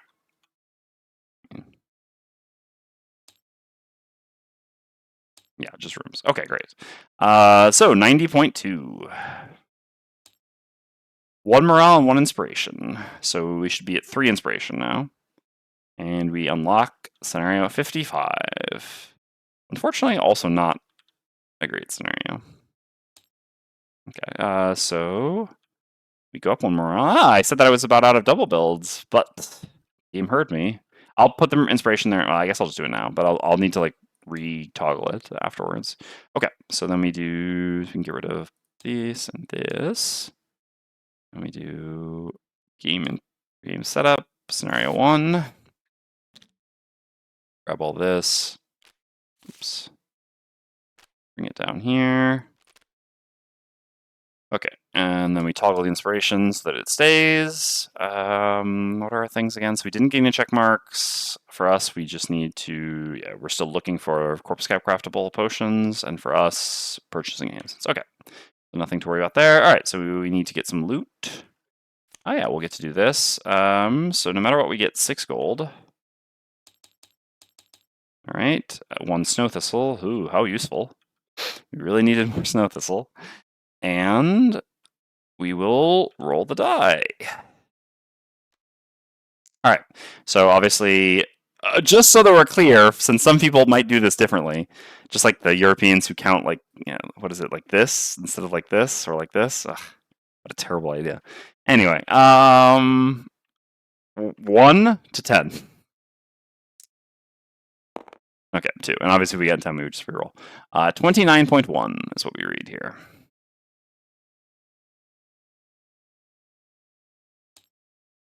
Your scrutiny of every looting opportunity has made sure you don't leave a scrap of gold behind, but it isn't turning up the ancient coins you're looking for in this case. So the looting character gains X gold, where X is how much gold one money token is worth at L plus 1, which I'm pretty sure would still just be 3. I mean, technically it would be 4, but again, based on the way we're playing, we just count that as 3 because we're doing like the solo thing. All right, so that marks off number 2. All right, great. So this one will just get deleted. All right, and all this loot's good.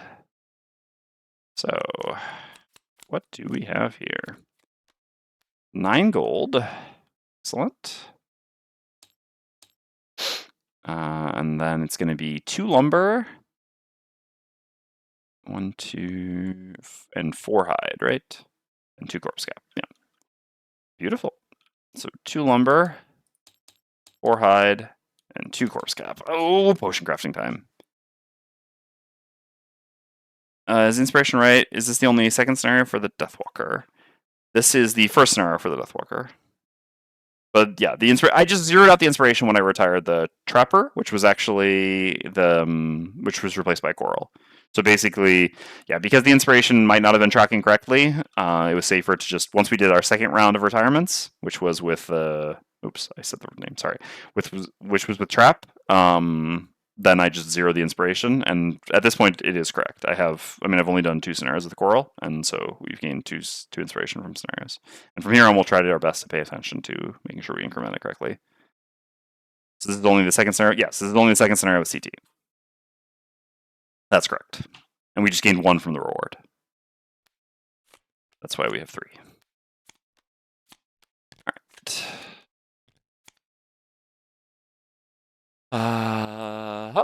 So I don't think there's anything else up there that I need to worry about deleting. So we can go game setup, delete map. All right. So then we've got a section to read. So this isn't one that has multiple. No. So we've got to read 179.5. Okay. Oops. All right. A stern knock on your longhouse door reveals a man with skin as thick as leather. He tips his hat and then asks you to sign for a delivery as 2 men unload his wagon. Told you I'd come back with those materials you ordered. The pass is brutal, but the gains are sweet. Gain 2 collective lumber and 5 collective metal. Beautiful. All right. We're looking good on resources again. We got morale for double builds. Things are doing well for the outpost. All right. So, we need to do an outpost event. Summer outpost event. New event. All right, 27. This is not going well. This is not going well at all. A particularly short quattrel paces back and forth behind the sales cart he's set up in the center of town. A prominent sign in flowery font reads, Snapdragon Smoothies. Insulated containers hold delicious-looking iced beverages flavored with rock root. Judging by its remaining inventory, sales haven't been going so well. It's summer. How is it this cold? People should be lining up for my creations. He brushes off some snow accumulating on the lid of his drink display. And snow? How am I supposed to sell anything in this weather? He is apparently unaware that Frosthaven has cold weather nearly year-round. The difficult part of this business is getting the things frozen in the first place. This is a disaster. He looks at you pleadingly. You'll help me, won't you? Option A, take pity on the poor quattrel and buy a rock root smoothie. Option B, try to turn out business for the quattrel. Alright, well, I know what I would like to do, but, well, be democratic. What to do? Just to be clear, since this might be something people ask, we do have a persuasive character.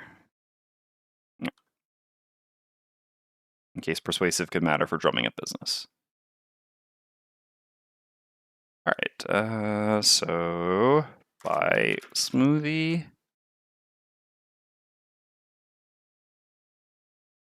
Advertise. Alright, we'll do a 1-minute poll.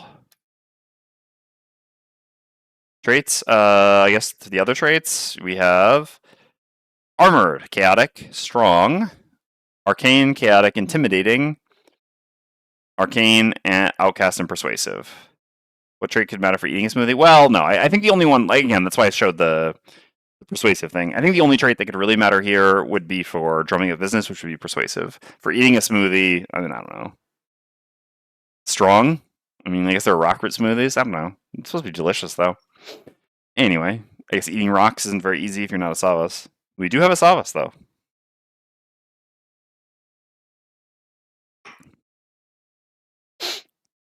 All right. I'll leave this up until the poll's done.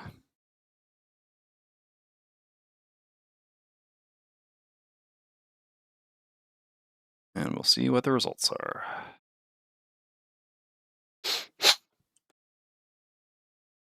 No, advertise. That's what I would have done as well, especially with persuasive. All right. So, persuasive. What do you know?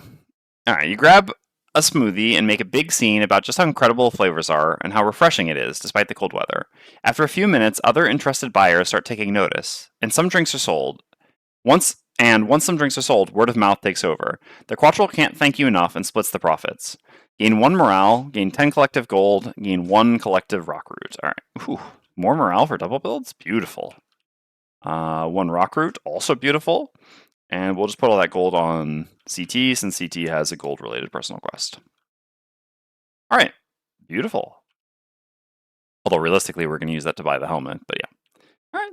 That was a nice event. Let's remove the event. Okay, before we do, well, I guess let's do production. All right. So we're going to get, so we can plant first, right? Or gain 1 and then plant if we want. Let's see. Well, first we're going to gain 1 of this and 1 of this. So should we plant 1 of our corpse cap and start growing a bunch of corpse cap? I mean, we have so many potions that need corpse cap at this point. I really don't like switching herbs, but I think that does make sense. All right, so what we're going to do is we're going to replace our snow thistle with corpse cap.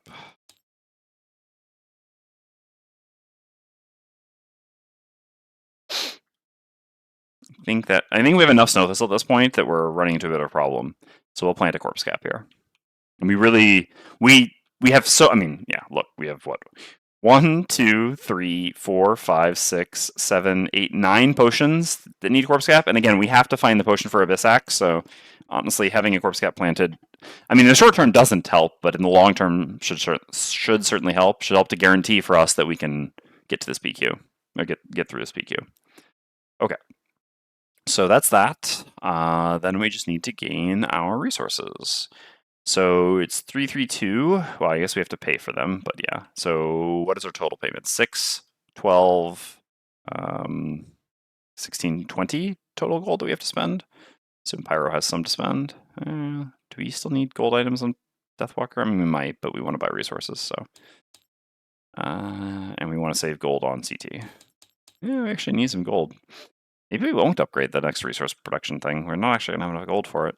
That's fine. Happy to be able to upgrade other things. All right, so this gives us 1, 2, 3. I think it was the metal thing, yeah, that we get 3 of. 1, 2, 3, 1, 2, and then I guess we'll just go 1 and 1 like that. Okay, great. So, let's start by, I know so we're gonna have some level ups to do. We got a lot of stuff to do here, but before we forget, let's go ahead and buy the iron helmet. Beautiful. On our Crashing Tide. All right, there we go. That's nice. So now we need to make potions. We also need to build buildings and do level ups. I guess let's do the level ups first then. So who has level ups again? Not you. Definitely you. Say these two. And you. And again, there was no... You gained a check mark, but we already marked it off. Yeah. Okay, so you're level 5. That's going to give us a check mark. What do we want? I think at this point, thinning the deck makes the most sense. Yeah. Yeah, I think that's what I want. All right. Let's do that. So we get rid of 2 plus 0s.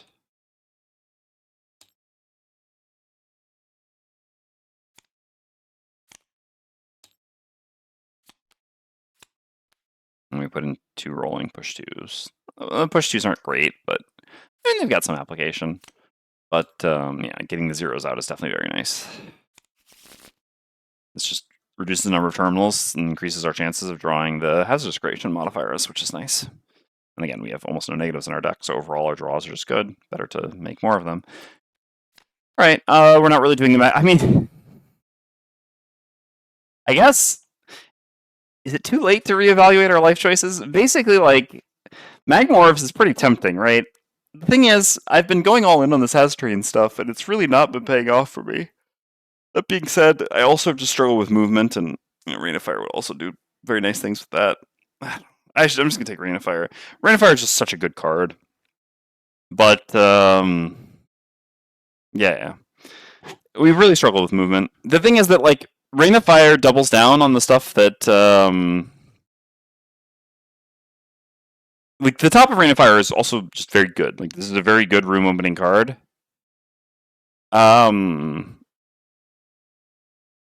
And normally I like it, but it's just we've had so many scenarios somehow that have just not been good for Hazardous Terrain at all.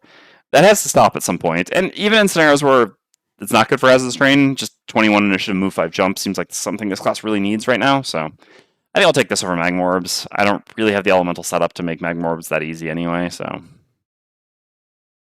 Precisely, Lordable. I mean, you can't flip a null on either half this card, right?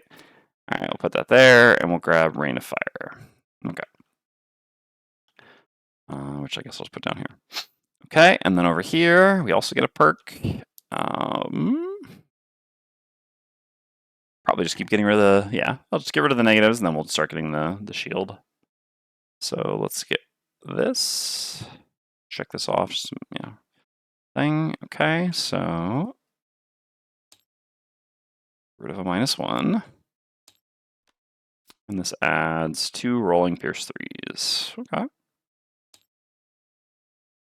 They're not bad. A lot of times when we attack in a shield, we're going to Pierce anyway, but, I mean, again, getting negatives out of the deck, thin our deck, and then we can start getting some really nice shield rollers in there as well once our deck is nice and clean. Okay.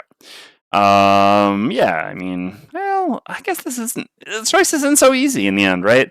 So I've been wanting to go tanking. That being said, I took Shuck at 3, which always makes this a little bit more complicated, right? Because Clean Sweep is so good with Shuck, but with Shuck Top at least. I don't know. I still wanted to try to do some tanking for the party. That being said, like, Category Refraction only good tanking against melee enemies. Obviously, against ranged enemies, it's just a useless action. But then you got the loot on bottom. Also, I guess, yeah, that is also a counterpoint. In any scenario where this top isn't good, this bottom is definitely going to be good for me. And my personal quest doesn't revolve around looting, so that's all the more reason, actually, to just take Category Refraction here.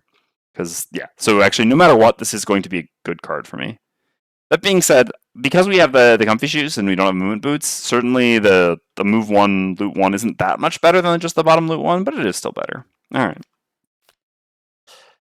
It's tough. Crashing Tide just has a lot of level ups where you just have good, like, both cards are good. Same thing at 5 too, right? Sudden Blast and Tidal Blast, or Sudden Soil and Tidal Blast are also just good. And then 3 it was also true as well, etc. Alright. Anyway, Category Refraction for us. In our perk. Close to going for the first mastery. Oh. Never said, yeah, that's fair. Also, we are able to do. Oh no, we're not able to do. Here, Pyro can actually do solo scenario now. I think I'll try to do a solo scenario today, so I can wait a little bit on Pyro. Like, we can wait until we get CT 5, and then we can do like 2 solo scenarios in a day. I think that's a little bit better. I don't know. Maybe we can mix in the. We'll figure it out. We'll figure it out. I guess no matter what, tomorrow I'll start with a regular scenario, and then maybe we can do a solo scenario after that. All right. I really need to run to the bathroom. Yeah, I've got 10 minutes anyway.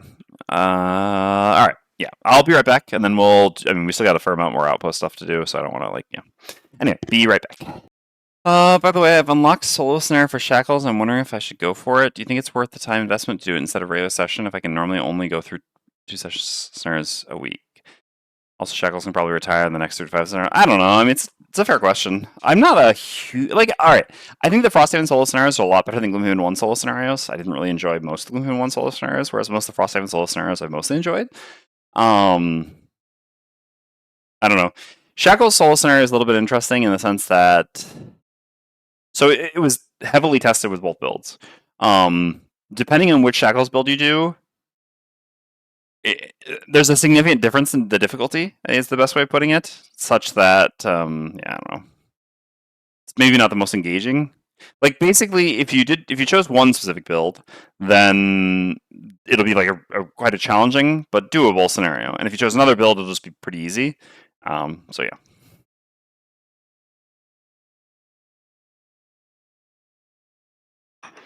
In general, if the choice for me were between doing a scenario and doing a solo scenario, it would always be doing a scenario, not a solo scenario.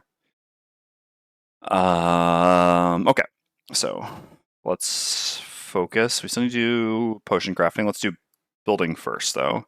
Also need to maybe make some more items. Yeah, for Deathwalker. Drawing out the items. Ugh. All right. Anyway, okay. Let's take a look at building some buildings.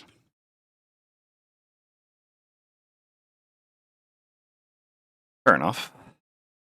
Yeah, it's kind of where I ended up as well. So we were 2 prosperity from 6, so we still need to build, yeah, non-prosperity 6 buildings. Pop, pop, pop, pop.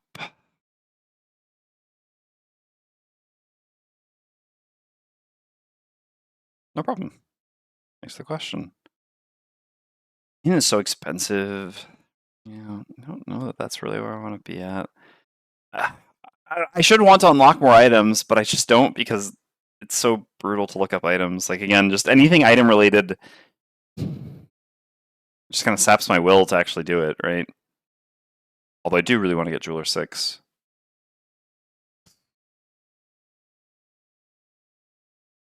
Temple waiting to be built. Yeah, no kidding. I guess let's just do maybe the resource production ones. I don't know. Are these even worth it? I mean, so basically this will take me at this point 15 weeks for it to break even, right? I mean, do we have 15 more weeks in our campaign? Approximately, I guess. Yeah, probably. I mean, it also gives prosperity, which we need. So that like kind of breaks even. But then it also only breaks even by costing gold, which currently we actually have a shortage of gold, right? We have 5 gold there, 0 gold here, 5 gold here, and Crashing Tide has a gold-related personal quest. I don't really want more gold sinks right now. So I'm just not really sold on upgrading these. But I need to upgrade some stuff. Which makes sense then to upgrade the item things. It's just upgrading item things feels so miserable because um it's just really unfun to try to look through the items in the TTS mod because of how laggy it gets. All right, let's upgrade the enhancer. Like, that's a given. We're always going to want to do this anyway. This is going to make it cheaper to get a bunch of enhancements on Crashing Tides. Let's go ahead and do that no matter what. So it's probably 4/4 here. Yeah, that's fine. And I guess I'll probably upgrade the Craftsman and just be miserable about trying to look at the items. Anyway, okay, so we upgrade the enhancer. This gives us 1 prosperity, and we have to read a section. 1 prosperity. And yes, this reduces all enhancement costs by 10 gold, which is very nice. So 157.2. So we're going to spoil this. 157.2. We've unlocked a new class! Alright. Unlock Shackles. I won't necessarily read this because this is going to be a little bit of a Shackle spoiler, so let's just yeah, we were. Let's just not do that. I'm going to hide the screen for a second while I do the unlock because it's going.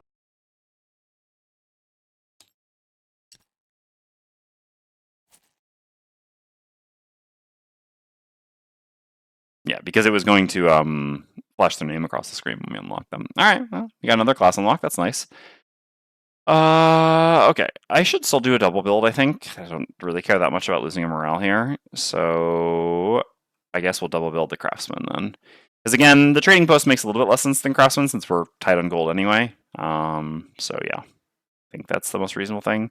Like, there's like the town hall and the tavern to upgrade, but we need to get prosperity 6. So we basically have one more sort of like free upgrade before we do that. And yeah, I just don't think the resource things really make sense. So yeah, I guess it's this. I mean, it could be the enhancer again, but enhancer again just makes it cheaper to enhance higher level things, which... Oh wait, no, we can build a library. Ah, yeah.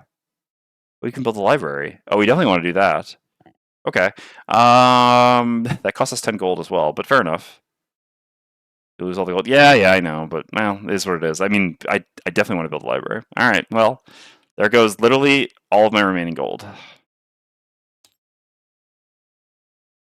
No, I just had forgotten that it was there. Forgot we unlocked it. All right, we'll just go 2 and 2 here, I think. 1, 2, 1, 2. Okay. Build the library. Okay, so we gain 1 prosperity. We're up to prosperity 6. And we read 190.3. This we will probably read. Okay. So, in light of the recent attacks, all available capable labor has been sent to support town infrastructure. You pulled some strings to get a cushy assignment helping out at the new library.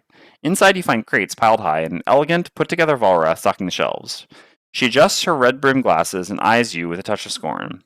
This is who they sent me? Very well. I am Etika, your resident librarian. I'll be managing the growing collection here, and I trust you will treat these books with the same care you treat. She looks over your party, then furrows her brow. Whatever it is you choose to treat well. She points to a stack of crates along the wall. Shelve those. Follow the name and decimal system. She starts walking down toward the back room, and without looking back, waves a figure in the air. Accept gemstones. Put that under orchid. So do we have educated? I think we do not, actually. Which is a bit sad. I mean, I feel like either of these could be. I mean, Pyroclast, like they're Slavas, right? Anyway. Alright, so we read 143.2. You're not even halfway through sorting the books when Etika returns. What are you doing? She grabs a book on vermling psychology out of your hands. The spines face out, and you can read them. So you can read them. And this? She grabs an object off the shelf, brandishing it angrily, inches from your face. This is a block of wood. This could someday be a book, but it certainly isn't yet. Where did you even find this? She stops, gathering herself with a deep breath. She straightens her skirts and starts again, more calm. All right. Master Scrim would want me to spread knowledge, not animosity. So how about we make a deal? She smiles mischievously. I teach you all about all the library has to offer, and you collect a few items from the field for me. She averts her gaze, unsure how to continue. They're just a few tomes that I'd like you to retrieve. You look at her blankly, and she rolls her eyes. Books. Tomes are old books. You nod. Somewhere out there are books of incredible power. The Tome of Life, the Tome of Conflict, the Tome of the Elements, and the Tome of Time. I want you to collect them. The young Volrath pushes her red-brimmed glasses up the bridge of her nose. I'm not going to spend my time here working on some nonsense busy work, as though I should sit around writing the complete history of Frosthaven. Please, this town was a sleepy fishing village until a few years ago. It'll barely fill a napkin. It's clear this is an argument she's had in the past, and her hands are balled up in the memory of it. After a moment, she remembers you standing in front of her. She gives a terse smile, then takes a deep breath before continuing. My research suggests the Tome of Life is in this region. It's the whole reason I'm up here at all. If you do happen upon it and bring it back to me, I'll make sure you're rewarded. And just for keeping an eye out, I'll provide a world-class education as only a resident librarian can offer. Sound fair? All right, so we need to add 152.3 to the calendar in 2 weeks. Right. 152.3. Okay, and we need to add WR45. So Winter Road 45.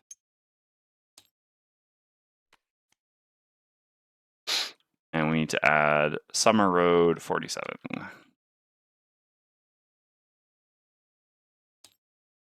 Okay. Okay, so that's done. I paid the morale. I gained the prosperity. Yep. All right, great.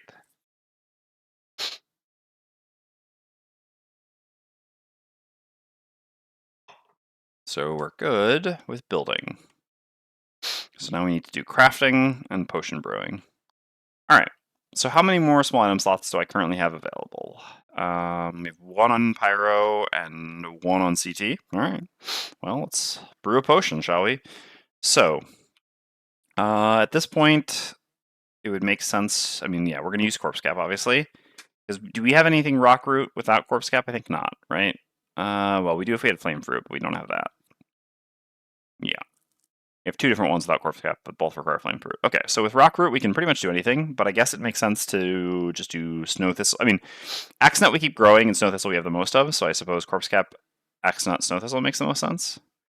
So Snow Thistle, I guess we've already done that one. Where is that? So Axonut, Snow Thistle, Corpse Cap. This is rockroot, so not that, not that. Snow thistle. Accent. Oh no, it's right here. Okay. Yeah. So we spend 1 axe nut, 1 corpse cap, and 1 snow thistle. Yeah, to the right. Yeah. And we open. 1 second. All right. I actually have to run. Unfortunately, I won't be able to finish this. I had to take care of something exactly 5. I wasn't sure that it would be precisely at 5, but anyway, I really have to go. I'll be back tomorrow at the same time as today. Sorry to run in the middle of the outpost phase, but yeah, this is something that unfortunately can't wait and doesn't really make sense to yeah, I'll be back tomorrow. It doesn't really make sense to like just tell you all to wait 15 minutes and then come back to do 10 more minutes. So yeah, I really have to run. Thank you all very much for tuning in. Sorry about the abrupt leave. I will be back, like I said, tomorrow at the usual time, and we'll complete this outpost phase and then go do another scenario, which will be the end of the Algox chain, scenario number 55. Anyway, take care, everyone. Thanks for stopping by. Sorry again for the abrupt departure, and see you next week. Or sorry, not next week. Tomorrow. See you tomorrow, hopefully. Anyway, hopefully on your side, not my side. All right. See you.